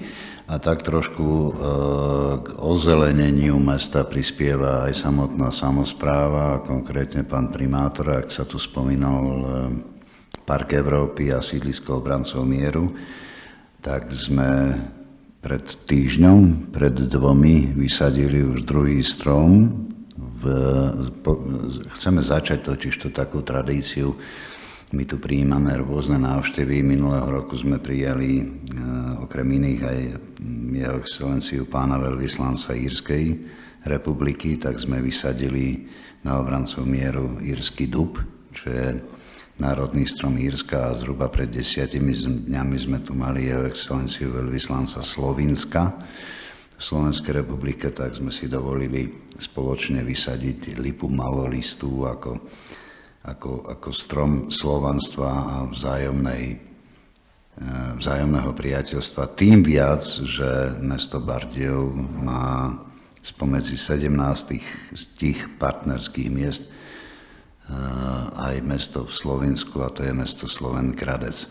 Takže len tak na okraj, že sa snažíme tú alej priateľstva naozaj vybudovať, a ja si myslím, že ak sa prídete do Bardejova pozrieť o 5 rokov, tak už tá alej bude naozaj veľkolepá. Budeme pokračovať ďalej. Ja by som chcel poprosiť pána inžiniera Ivana Hovorku, energetického auditora, aby nám niečo povedal o podpore zelených opatrení v projekte základnej školy Bartolomeja Karpelca. Nech sa páči. Dobrý deň prajem. Moje meno je Ivan Hovorka. Som energetický auditor, energetický manažer. Musím sa priznať, že na tomto projekte som konkrétne neparticipoval, čo ma samozrejme mrzí, lebo počas tejto závernej konferencie zistujem, že je to krásny projekt. Musím uznať, som síce z Košíc, ale musím uznať a vyjadriť veľké poďakovania, takú poklonu mestu Bardejov, že sa zapojilo do tohto konkrétneho projektu a myslím si, že urobilo sa veľké množstvo práce, ktoré vy ako obyvatelia tohto mesta vidíte, a teraz, ako môj predrečník povedal, vidíte tento pokrok na každom kroku. Všetci si uvedomujeme, že zeleň okrem svojich nejakých funkčných prínosov, ako je zabranenie alebo eliminácia prašnosti, eliminácia alebo zníženie hluku, prispieva aj k duševnému zdraviu. Myslím si, že každý rád pozerá na pekne rozkvitnuté kvety, stromy, včielky a na každého to pôsobí blahodárne. Ako už bolo povedané, predmetom tohto projektu bola aj rekonštrukcia základnej školy. Rekonštrukcia základnej školy je len, alebo všeobecne akékoľvek budovy je len základom zníženia spotreby energie. Veľmi dôležitým aspektom pri všetkých týchto činnostiach je udržateľnosť konkrétneho projektu. Tak, ako povedal aj predrečník v rámci výsadby zelene. Výsadbou zelene ešte tu začína. Samozrejme, veľmi dôležité je aj zabezpečiť, aby všetky tie procesy, ktoré boli realizované,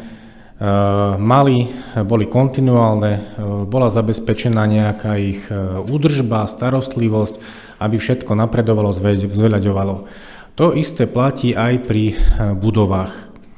Tým, že základná škola sa rekonštruovala, samozrejme prebehla významná rekonštrukcia budov, tým, že samozrejme bol to veľký obnos peňazí v rámci veľký obnos peňazí investovaných do rekonštrukcie, tak zdroj pokrytia finančných prostriedok bol realizovaný aj prostredníctvom iných výziev, čo samozrejme ja ako auditor alebo človek, ktorý participuje na začiatku prípravy týchto projektov, tak oceňujem. Udržateľnosť pri budovách, pri správe energetického hospodárstva môže zabezpečiť aj efektívny energetický manažment. V súčasnosti sa kladie veľký dôraz na energeticky uvedomelé správanie. Na našom trhu je ešte stále veľký potenciál nízkoinvestičných, respektíve neinvestičných opatrení. Treba sa uvedomiť, že ušetrené peniaze sa rovná rozvoj mesta, prípadne rozvoj regiónu. Každé euro, ktoré mesto vie ušetriť na energiách, môže spätne použiť na investície do energetických zariadení, energetických opatrení a vytvoriť takýto tzv. mlynček na peniaze. A prečo nešetriť na niečom, čo je veľmi jednoduché? Takže čo je ten energetický manažment? Z nášho pohľadu charakterizujeme energetický manažment ako systematický proces monitorovania, kontrolovania, analyzovania a samozrejme navrhovania opatrení, ktoré smerujú k zníženiu spotreby energie v budovách, respektíve v organizáciách a samozrejme hlavne k zníženiu nákladov za tieto spotreby. Pretože ak by energia, či už elektrina, zemný plyn, prípadne iné médium, ako je napríklad voda, ktorá je takisto významnou nákladovou položkou, boli zadarmo, tak nikto sa nezapodieva znížením spotreby. Prečo my vlastne potrebujeme energetický manažment, ale prečo ten prijímateľ potrebuje realizovať energetický manažment? Z praktického hľadiska je potrebné si zodpovedať na nás základné otázky. Oplatí sa nám zaviesť energetický manažment a je pre nás prínosom? Čo má energetický manažment priniesť práve našej organizácii? Aké procesy a činnosti nám energetický manažment pomôcť zlepšiť alebo zaviesť? A v prípade, ak už je v budove alebo v samospráve zavedený energetický manažment, tak je súčasný systém optimálny alebo vyžaduje aj revíziu, zdokonaľovanie alebo ďalšie úpravy. Čiže teraz v stručnosti by som povedal nejaké základné informácie, že čo je hlavným prínosom a významom energetického manažmentu.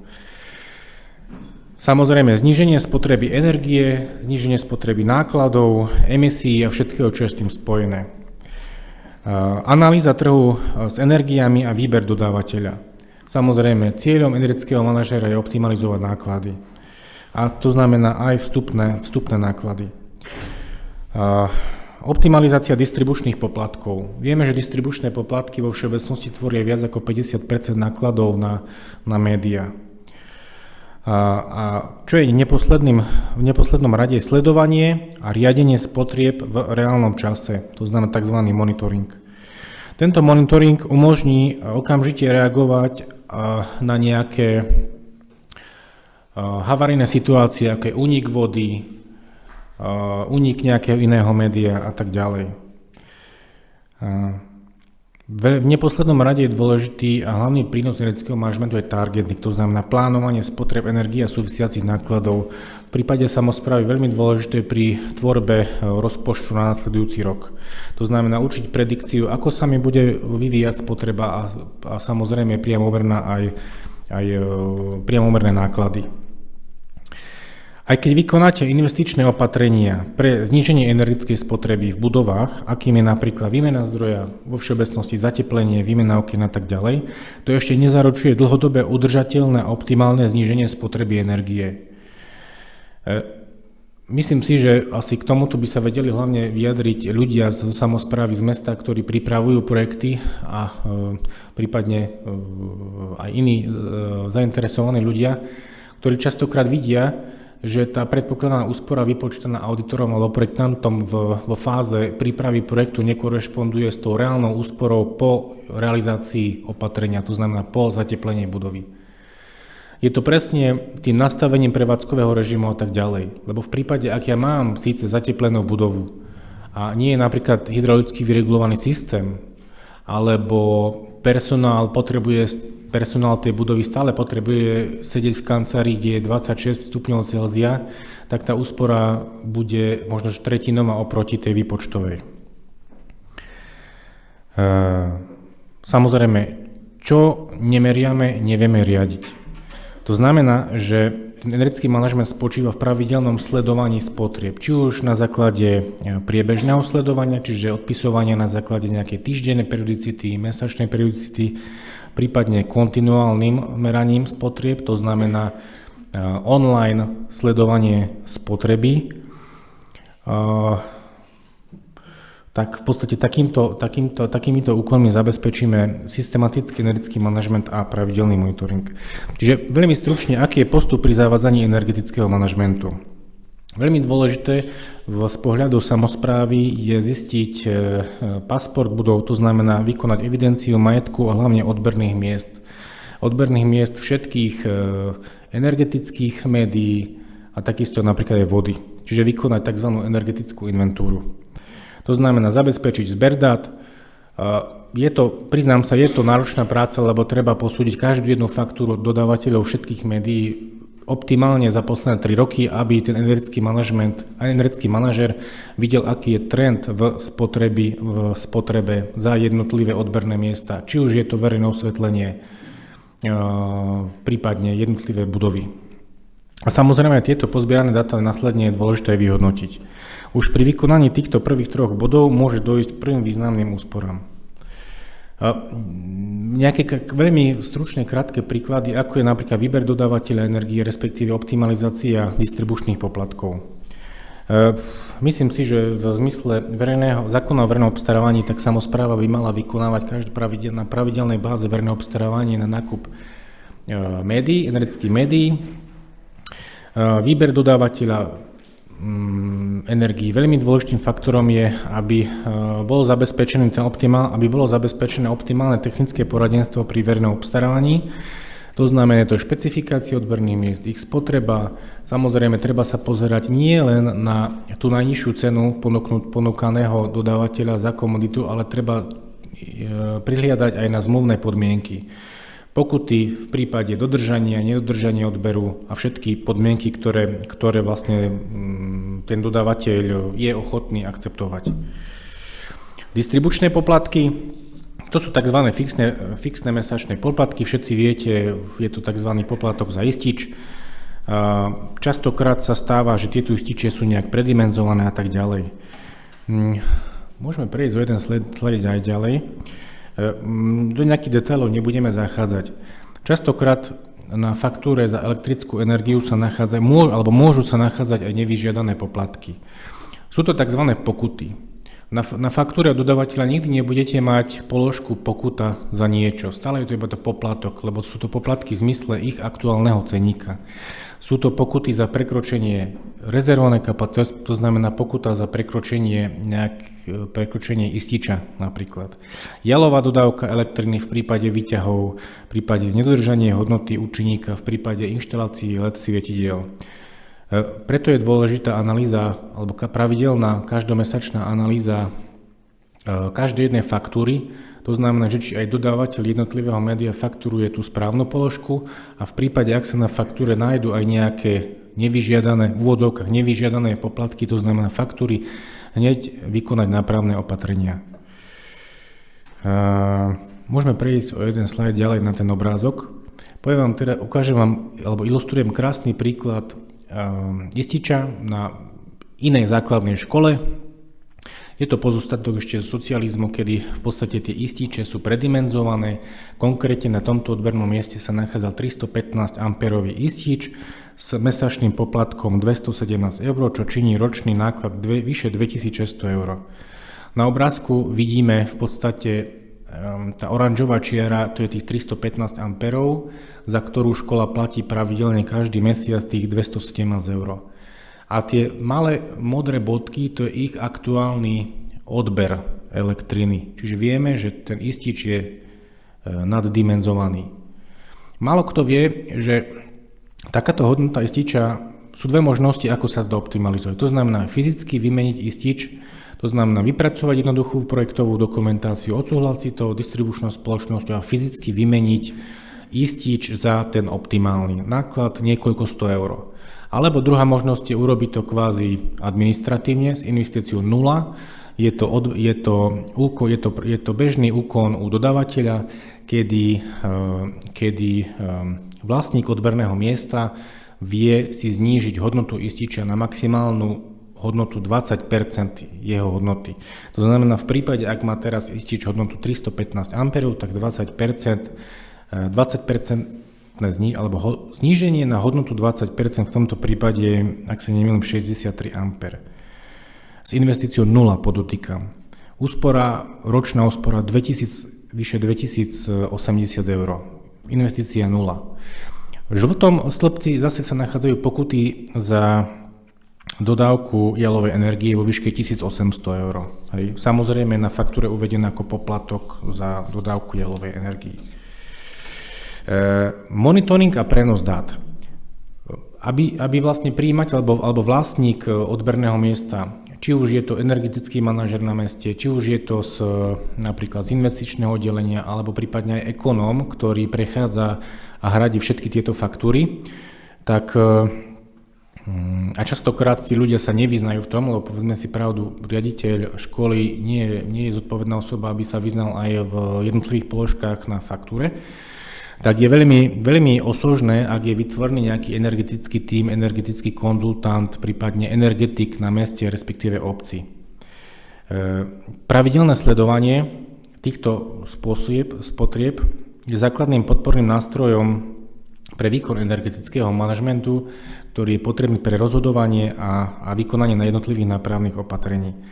Cieľom energetického manažmentu je kontinuálne diaľkové zhromažďovanie všetkých prevádzkových údajov o objektoch, cieľom odhaliť a vyriešiť anomálie v spotrebe alebo v výdavkoch. Môžem povedať jeden pekný príklad z mojej praxe. Hasičská zbrojnica, umývali požiarne auto, nevšimli si, že nevypli vodu. Za 3 dní bola spotreba vody viac ako za 2 roky predtým. Hneď nedoplatok 7 000 eur. Energetický manažment vychádza z princípu, nemôžeme riadiť to, čo nemeriame. Samozrejme, aj z pohľadu, či už je to projektový manažment, aj energetický manažment, jednotlivé úkony sa vykonávajú na základe získaných a pozbieraných dát. Či už sú to fakturačné údaje na základe mesačnej periodicity, respektíve nejakého pravidelného monitoringu. Čiže veľmi stručne, aké sú výhody monitoringu, šetrí náklady a čas strávený odpočítavaním meradiel. Je to online kontrola pozbieraných dát o odbere všetkých médií, čiže plyn, teplo, elektrická energia, prípadne voda. Možnosť optimalizácie spotreby energie na základe kontroly všetkých vstupov a výstupov, možnosť zapínania a vypínania zariadení na diaľku. V prípade škôl veľmi efektívne sa javí aj meranie CO2 v jednotlivých triedách a veľmi v prípade využívania rekuperácií. Častokrát z pohľadu rekonštrukcií týchto budov v rámci školských zariadení je nevyhnutné inštalovať aj rekuperáciu, respektíve jednotky so spätným získavaním tepla a v kombinácii s inteligentným riadením, s senzorom CO2 je to úplne efektívne riešenie. Lebo povedzme si pravdu, keď raz tá rekuperácia bude na zapínanie zapnuté, vypnuté a bude to ovplyvnené nejakým jednotlivcom, tak tá rekuperácia nikdy nebude fungovať efektívne. Myslím si, že tieto obrázky asi môžeme preskočiť.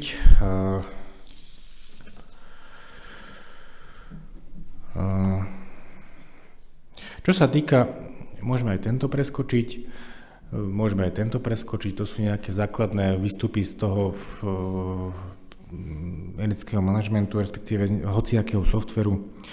Čo sa týka komunálnej sféry, je zavádzanie online monitoringu oveľa problematickejšie, a to z tých dôvodov, že mesta, samosprávne kraje majú veľké množstvo odberných miest, ktoré sa nachádzajú prakticky po celom intraviláne, niekedy aj v extraviláne mesta.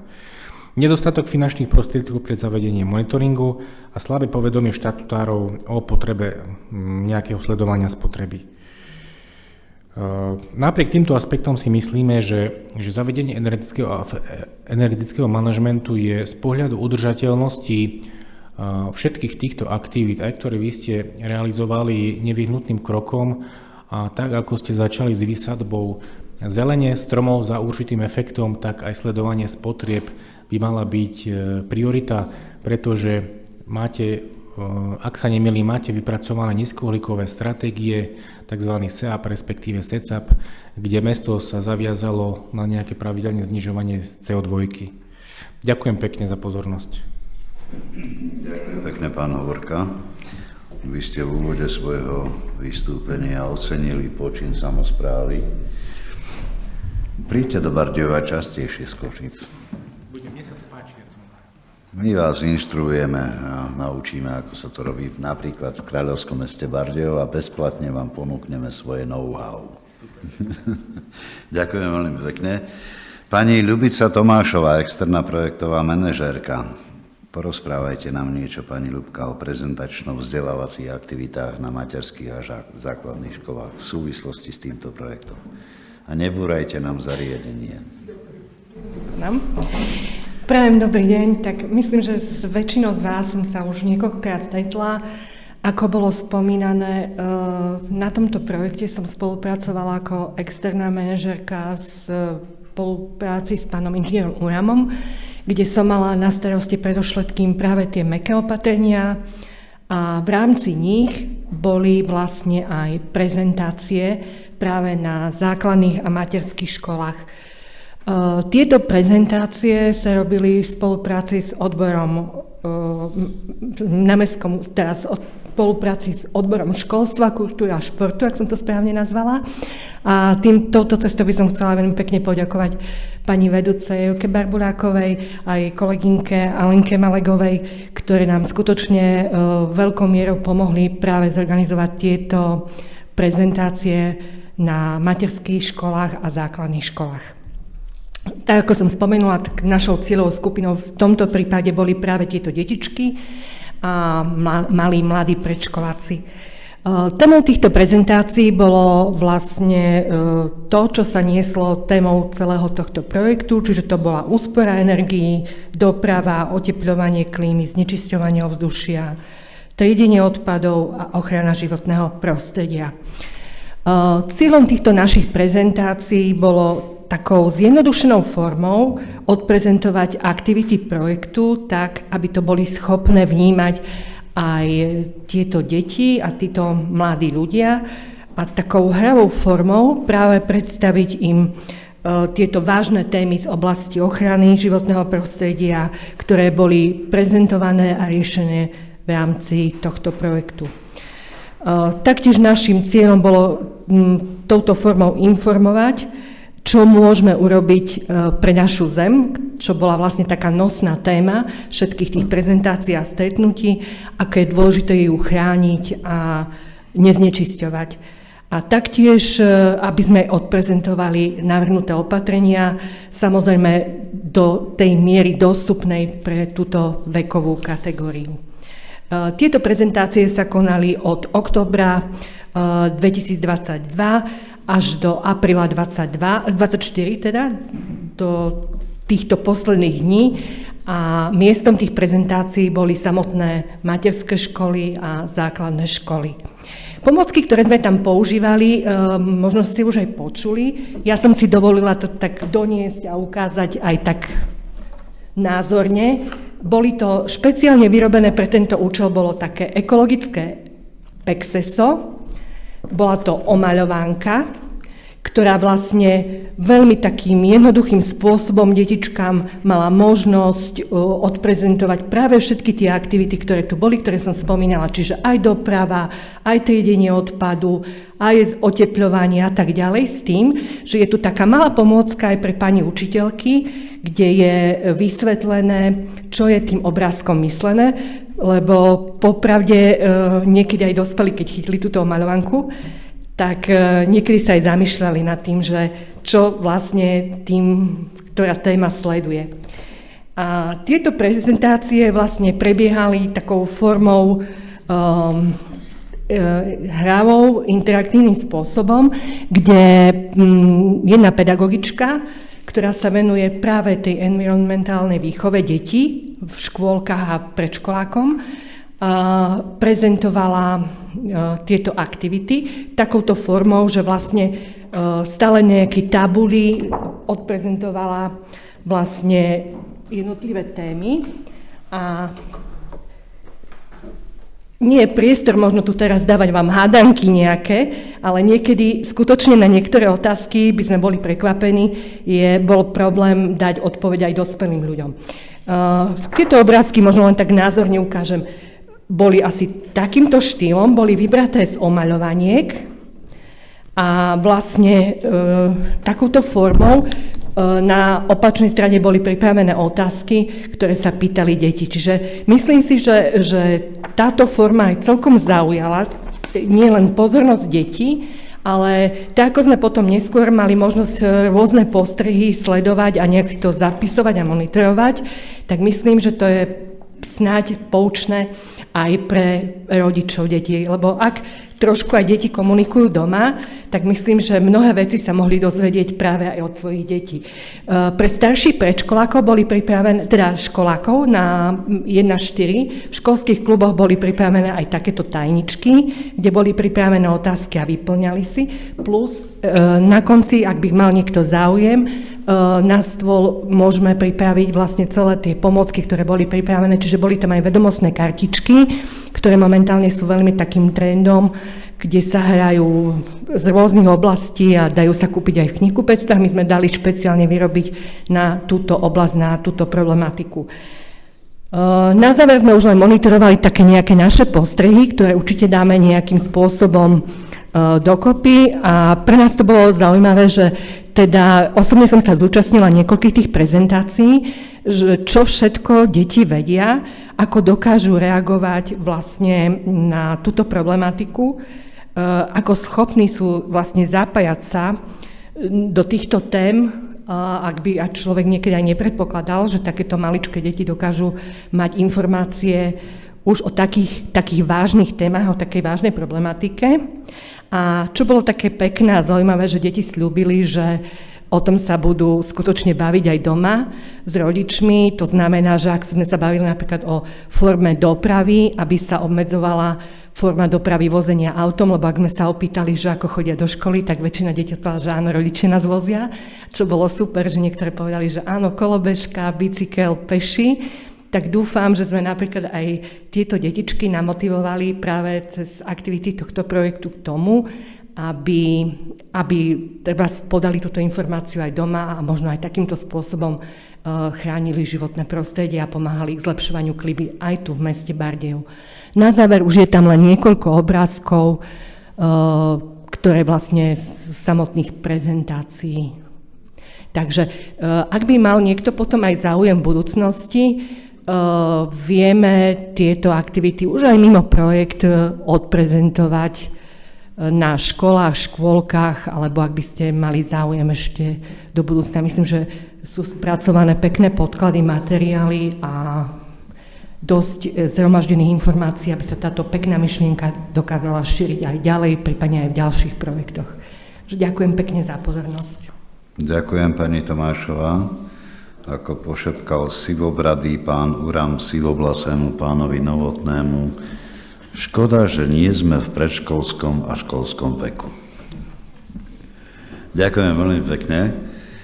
Budeme pokračovať. Ja chcem požiadať pani magisterku Ivanu Iliášovú zo spoločnosti Tiburon, aby nám niečo porozprávala o projekte Enviráčik, ktorý má pomlčku a konštatuje sa tam, že pôjdeme alebo budeme pokračovať ďalej. Správne? Správne.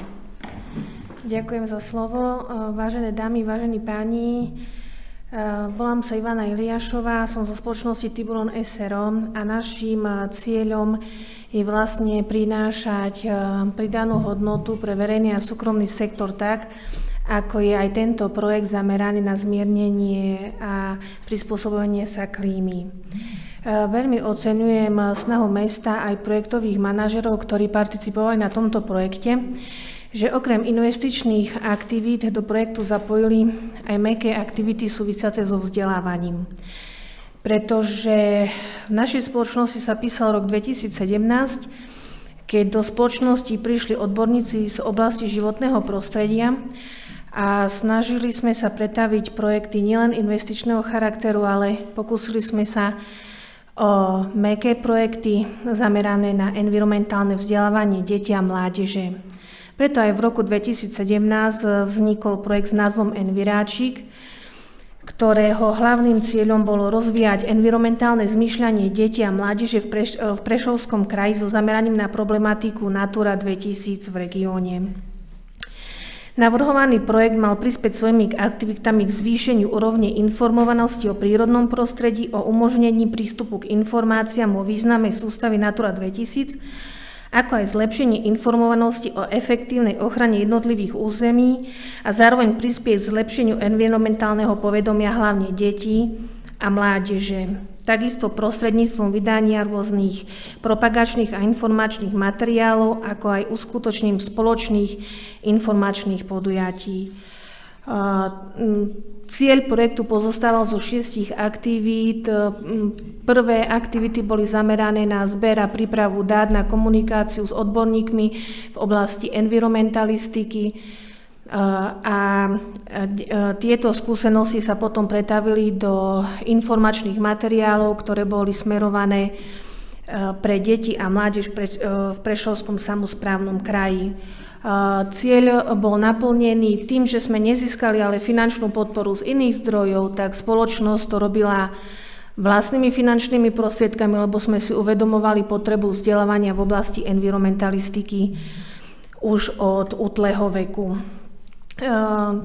Projekt bol veľmi oceňovaný hlavne u rodičov vo synergickom efekte a tým pádom sme v podstate projekt neskôr, tento malý enviráčik, pretavili do ďalších vzdelávacích aktivít, ktoré spoločnosť Tiburon SRO realizovala prostredníctvom vzdelávacích aktivít smerujúcich pre súkromný a verejný sektor, kde sme pretavili tie dlhoročné poznatky odborníkov do praxe. A už len na záver nejaká taká moja myšlienka, že tak ako tu bolo to prezentované, iba spoločnými investičnými a mäkkými vzdelávacími projektami môžeme dosiahnuť vyššie ciele a výstupy orientované na zmierňovanie a prispôsobovanie sa klímy. Ak chceme uskutočňovať zmeny, je dôležité o nich informovať, vzdelávať, ale hlavne musíme začať od seba. Ak chceme vidieť zmenu u ostatných, musíme ju uskutočňovať vlastným úsilím a vlastnou snahou. A ďakujem ešte raz za príležitosť vystúpiť na tomto stretnutí, na tejto konferencii a blahoželám mestu za tak úspešný a krásny projekt. Pekne. Ďakujem pani Iliášová. My budeme pokračovať. Ak sa nemýlim, na linke by mal byť pripojený pán Miroslav Garaj z Technickej univerzity v Košiciach. A ja by som ho chcel poprosiť, aby sa vyjadril k digitálnej transformácii ako ceste k efektívnej samospráve a ochrane kvality životného prostredia. Nech sa páči, pán Garaj. Dobrý deň všetkým, ďakujem veľmi pekne. Pokúsim sa zdieľať moju obrazovku, tak ak vás môžem poprosiť, len mi to potvrďte, že je to v poriadku.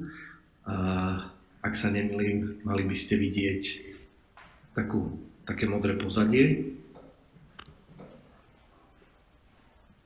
Je to v poriadku? Áno, áno, áno. Dobre, super. Moje meno je Garaj Miroslav. Dovolte mi, aby som sa na úvod poďakoval organizátorom a teda mestu, zástupcom mesta Bardejov za toto fórum, rovnako tak aj svojim predrečníkom.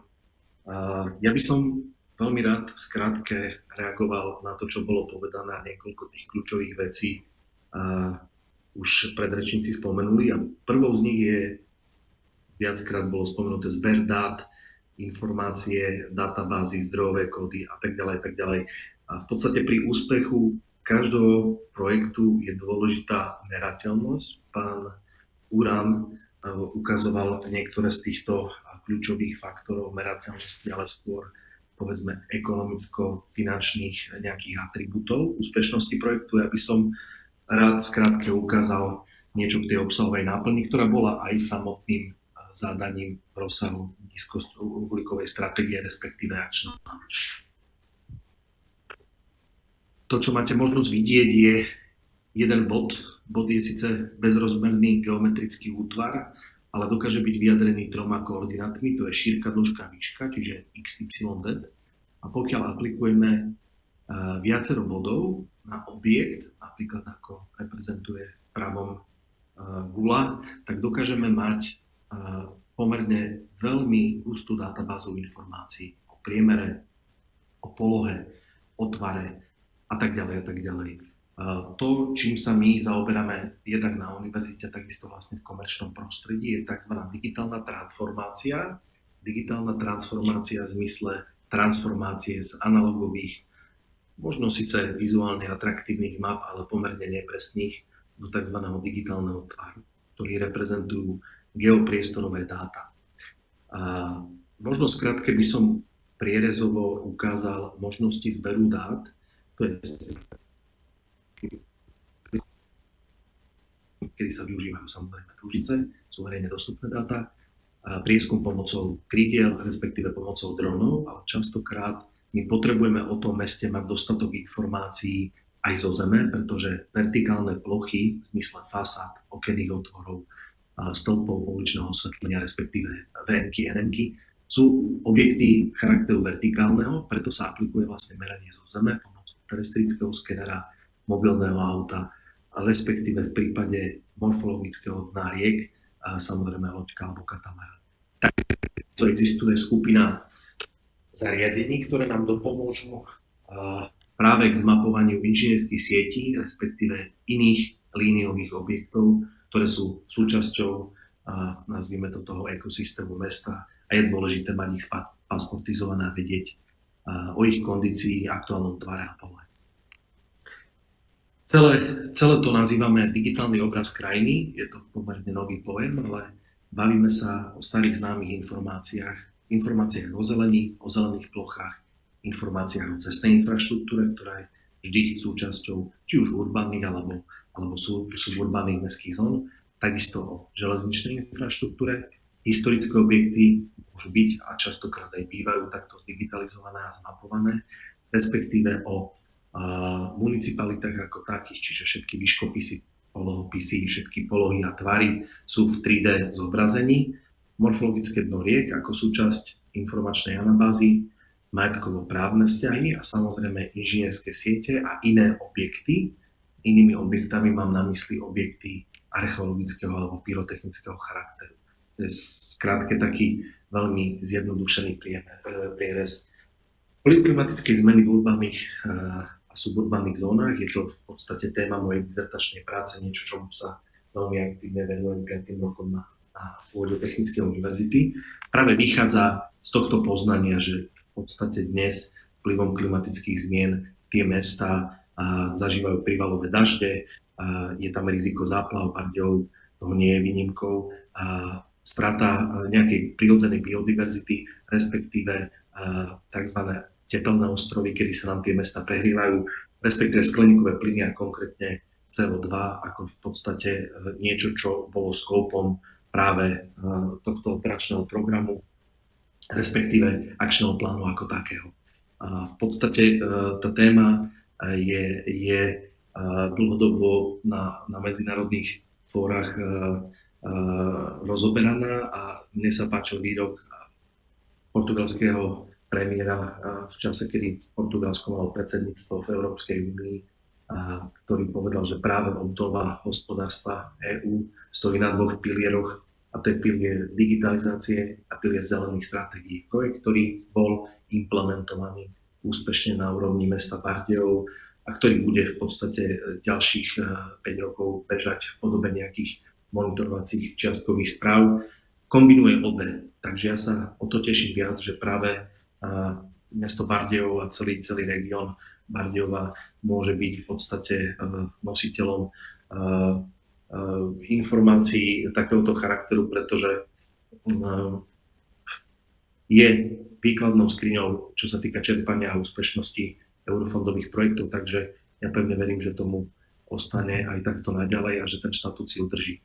A v podstate my z tých dát dokážeme dnes transformovať digitálny obraz krajiny v zmysle rozdelenia podľa sektorového zamerania. To znamená, že sektor urbanizmu je samostatná vrstva, sektor infraštruktúry samostatná vrstva, pôdohospodárstvo, vodné hospodárstvo, priemysel, energetika a odpadové hospodárstvo. Toto je v podstate taká nejaká štruktúra základných spracovaných, sklasifikovaných dátových zdrojov, s pomocou ktorých dokážeme potom extrahovať informácie, ako je geometrický obraz, funkcia a štruktúra.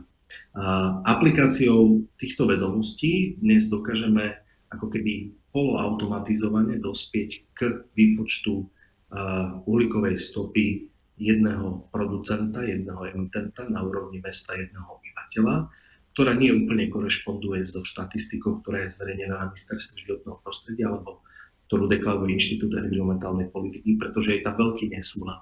5,8 tony a 9,36 tony. Toto je ale všetko procesne to, čo v rámci akčného plánu a mesto Bardejov už má za sebou, ale existuje ešte možnosť extrakcie informácií ďaleko lepších a dôležitejších, ako je identifikácia krajnej predispozície pred výstavbou cestnej infraštruktúry.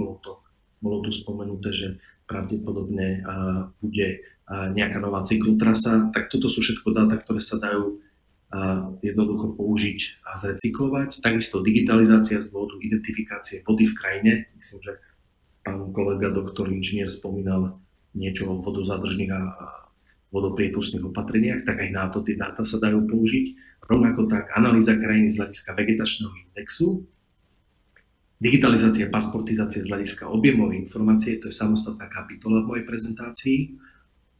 Digitálny terén, model pre simuláciu prúdenia vetra, to je veľmi dôležitá vec v zmysle obnoviteľných zdrojov energie. Majetkovo-právne vzťahy, tak ako som spomínal, respektíve litologických alebo horninových pomerov, to je v podstate meranie pod úrovňou 0 pomocou geofyzikálnej aplikácie.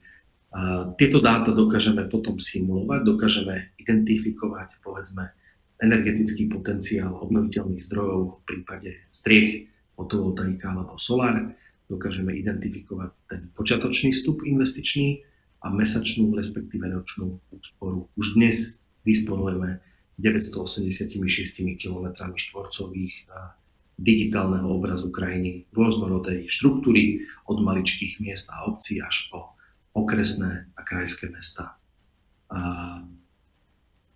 Ja by som rád možno len v ukážke to mračnou bodou, to je tá elementárna zložka, ten transformovaný model je práve ten 3D-čkový tvar, to je ten mesh 3D a potom súčasťou toho je samozrejme aktualizovaná ortofotomapa, ktorá v rámci nejakého postprojektového hodnotenia by mala byť vždy súčasťou.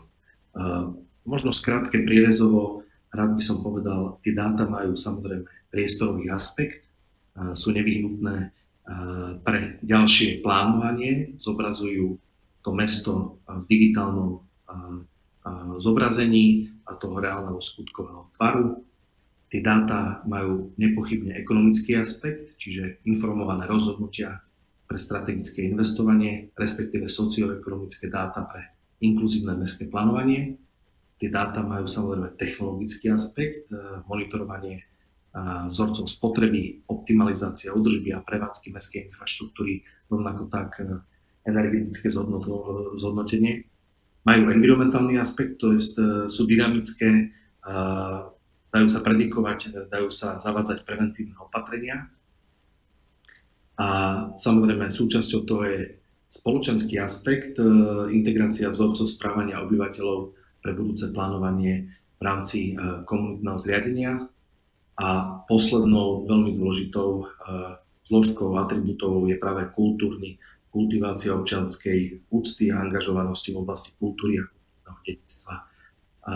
To je tiež jeden z dôležitých faktorov, na ktorý by som nerad opomenul. Dovolte mi skrátke ukázať vám niektoré z výstupov, konkrétne meranie na území mesta Žiar nad Hronom. Pomocou tohto digitálneho obrazu bolo možné digitalizovať a pripraviť digitálny tvar všetkej mestskej zelene, ktorá bola na úrovni 21 488 stromov. A nielen to, ale bolo možné každý z tých stromov transformovať do geografického informačného systému, čiže z hľadiska nejakého manažmentu tej zelene je k tomu systém, ktorý vám automatizovane povie priemer koruny, priemer kmeňu, objem stromu, o kondíciu, vitalitu, spoločenskú hodnotu. Samozrejme slovenské a latinský názov je niečo, čo nalieva dendrológ alebo arboretista sám. Ale je možné detekovať už dnes charakter zelene, parametre z hľadiska taxonomických, kvalitatívnych, kvantitatívnych parametrov a takisto detekovať poruchy v zmysle prevádzkovej bezpečnosti, povedzme stability, uhol naklonenia, dutín a rôznych iných. To je niečo, čo môže ohrozovať obyvateľstvo, povedzme, v parkoch, ktoré sú súčasťou nejakých urbaných obytných zón. Ale čo je najdôležitejšie, tá samotná zeleň má tendenciu tzv. Sekvestrácie, čiže absorbovať ten uhlík do seba, preto je veľmi dôležité tú zelenú mať kompletne celú, pretože to je jeden z tých kľúčových ukazovateľov úspešnosti tohto projektu. Čiže možno taká pikoška, tých 21 500 stromov bolo zmapovaných v priebehu radovo niekoľko dní, kdežto na skúšku dendrológovia, myslím, že tam boli 2 alebo 3 pracovné skupiny, to mapovali vyše 3 mesiacov a dokázali 548 stromov zmapovať. Čiže tie digitálne dáta sú bez pochyby naozaj veľmi efektívnym nástrojom pre mesto. Monitoring podzemných sietí naozaj veľmi, veľmi okrajovo. Rád by som ukázal možnosti monitorovania podzemných inžinierských sietí, ktoré je nevyhnutné poznať pred akoukoľvek výstavbou, rekonštrukciou, respektíve sanáciou. Je to možné pomocou georadaru, ktorý je v podstate neinvazívnym zariadením, ktorý vysiela elektromagnetické vlny, to znamená, tie sa vracajú na základe permittivity, rezistivity späť a tak je možné tú danú inžinierskú sieť alebo ten liniový objekt vymapovať, zakresliť a zapolohovať, ale zároveň je možné samozrejme aplikovať aj na meranie archeologického charakteru, čiže nejaké izometrické objekty uzavreté povedzme sarkofágy, katakomby a rôzne iné. Dobre. Možno cestná infraštruktúra je niečo, čo vás bude zaujímať, tak v tej cestnej infraštruktúre naozaj mesta dnes majú na svojom území povedzme mosty, to je strategická infraštruktúra, čiže máme z digitálneho tvaru tohto mostu máme možnosť vyextrahovať výkresovú dokumentáciu, identifikovať trhliny, praskliny, celkový stav a celkovú kondíciu. Pri tej cestnej infraštruktúre každú trhlinu, prasklinu existuje tzv. Predikčný model statický, to znamená, že životnosť, aj to je niečo, čo zásadne ovplyvňuje v podstate tú kvalitu toho environmentu ako takú. Čiže vo výsledku všetky tieto technológie nám dávajú možnosti, ako byť efektívnejší, ako byť rýchlejší, ako byť samozrejme presnejší.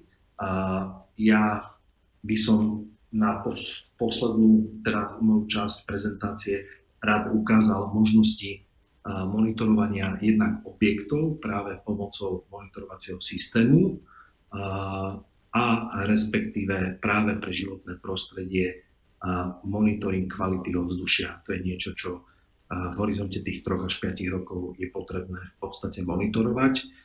Okrem toho existuje aj legislatíva, ktorá ukladá túto povinnosť mestám a obciam jednak monitorovať kvalitu ovzdušia podľa paragrafu 14, ju aj zverejňovať na svojej stránke. Čiže od malých drobných prachových čiastočiek až po veľké nosiče je možné všetky tieto polutanty zachytiť, monitorovať, takisto mať k tomu grafický tabulkový výkaz, respektíve krivku, ktorá sa na stránke z mesta zverejniť môže. Možno tým záverečným zhodnotením ciele kooperácie, digitalizácia, bez obmedzenia podklad pre projekciu, pre verejné obstarávanie, ako nástroj pre dlhodobý monitoring. Tá kooperácia nás ako akademického obce, vás ako štátu a samosprávy, možno zástupcov komerčnej, priemyselnej, respektíve verejnosti. Práve ten prienik je cez tú prízmu tej digitalizácie. Ja možno na záver by som uzavrel túto prezentáciu krátkym citátom: zmerajme, čo merateľné je, správme merateľným to, čo nie je. Ja pevne verím, že Bardejov bude spoločne s nami kultivovať tú myšlienku mať digitalizovanú celú krajinu.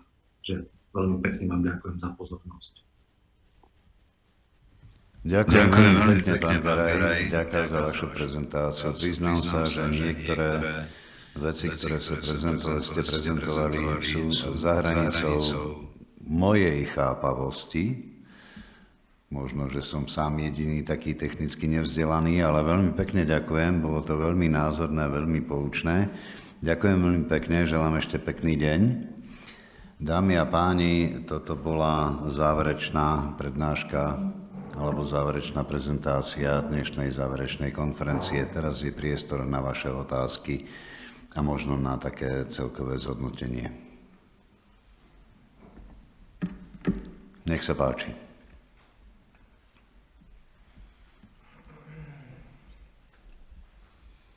Tak, ak sa nikto do diskusie nehlási, ja odovzdávam slovo dvom pánom, pánovi Uramovi a pánovi Novotnému. Nech sa páči. V tom, čo som povedal.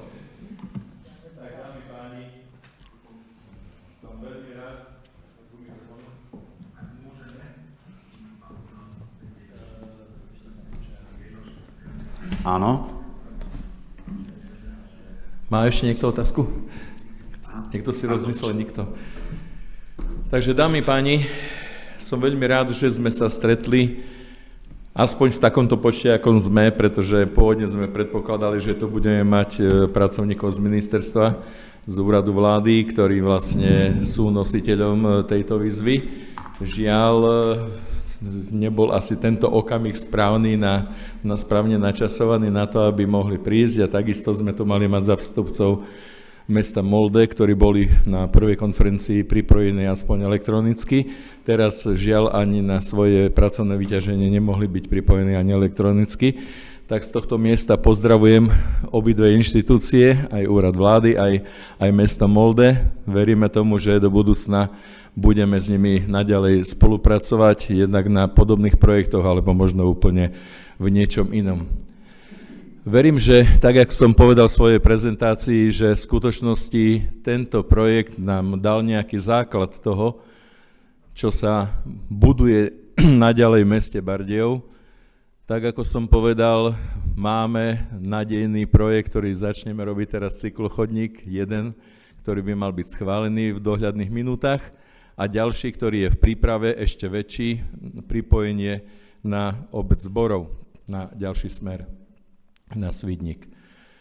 Ďalšie projekty, ktoré pripravujeme, do konca mesiaca máme podať 8 žiadostí o NFP ohľadom vodozadržných opatrení v meste Bardejov, kde sú vlastne 2 zelené strechy a ostatné sú vodozadržné parkoviska. Takže tých projektov tu nemáme málo, tak jak sme nemali v minulosti, tak nemáme ani teraz málo, lebo mesto Bardejov, tak jak ste počuli, je v skutočnosti najväčším prijímateľom zo všetkých miest na Slovensku ohľadom fondov. Takže verím tomu, že tieto veci sa nezmenia, že budeme mesto Bardejov zveľaďovať aj naďalej, a k tomu všetkým nám prajem veľa zdravia a šťastia. Ďakujem pekne, pán Uram. Pán Novotný, nech sa páči.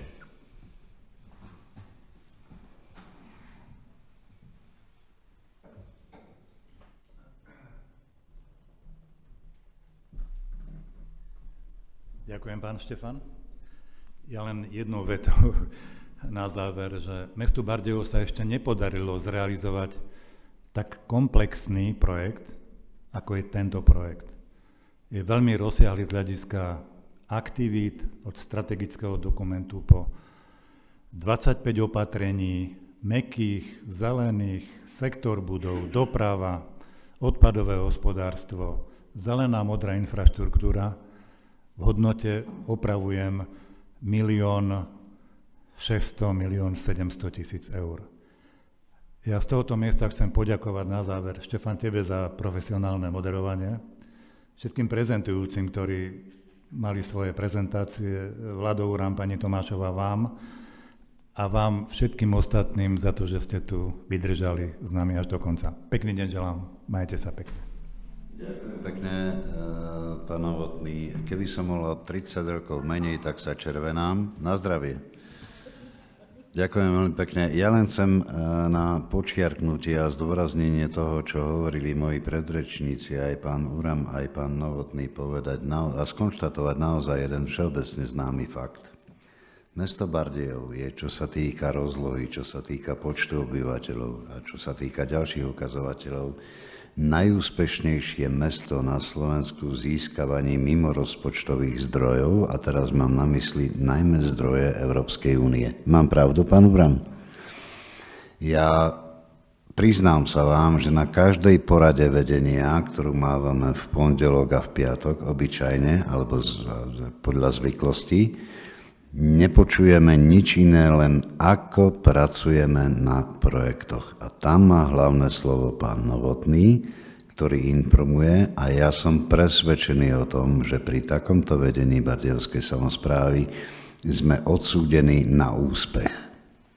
Ja si to veľmi želám, aby takýchto projektov bolo čo najviac, aby sme naozaj slobodné kráľovské mesto Bardejov 3-krát zapísané a vyhlásené ako najkrajšie mesto Slovenska a od roku 2000 zapísané do zoznamu UNESCO aby sme ho naďalej zveľaďovali. Ja vám chcem v mene samosprávy veľmi pekne poďakovať za vaše prezentácie, za vašu účasť, poďakovať pani Tomášovej, pánovi Uramovi, poďakovať všetkým prednášajúcim, všetkým hosťom a zaželať vám ešte príjemný zvyšok dňa a všetko dobré. Ďakujeme.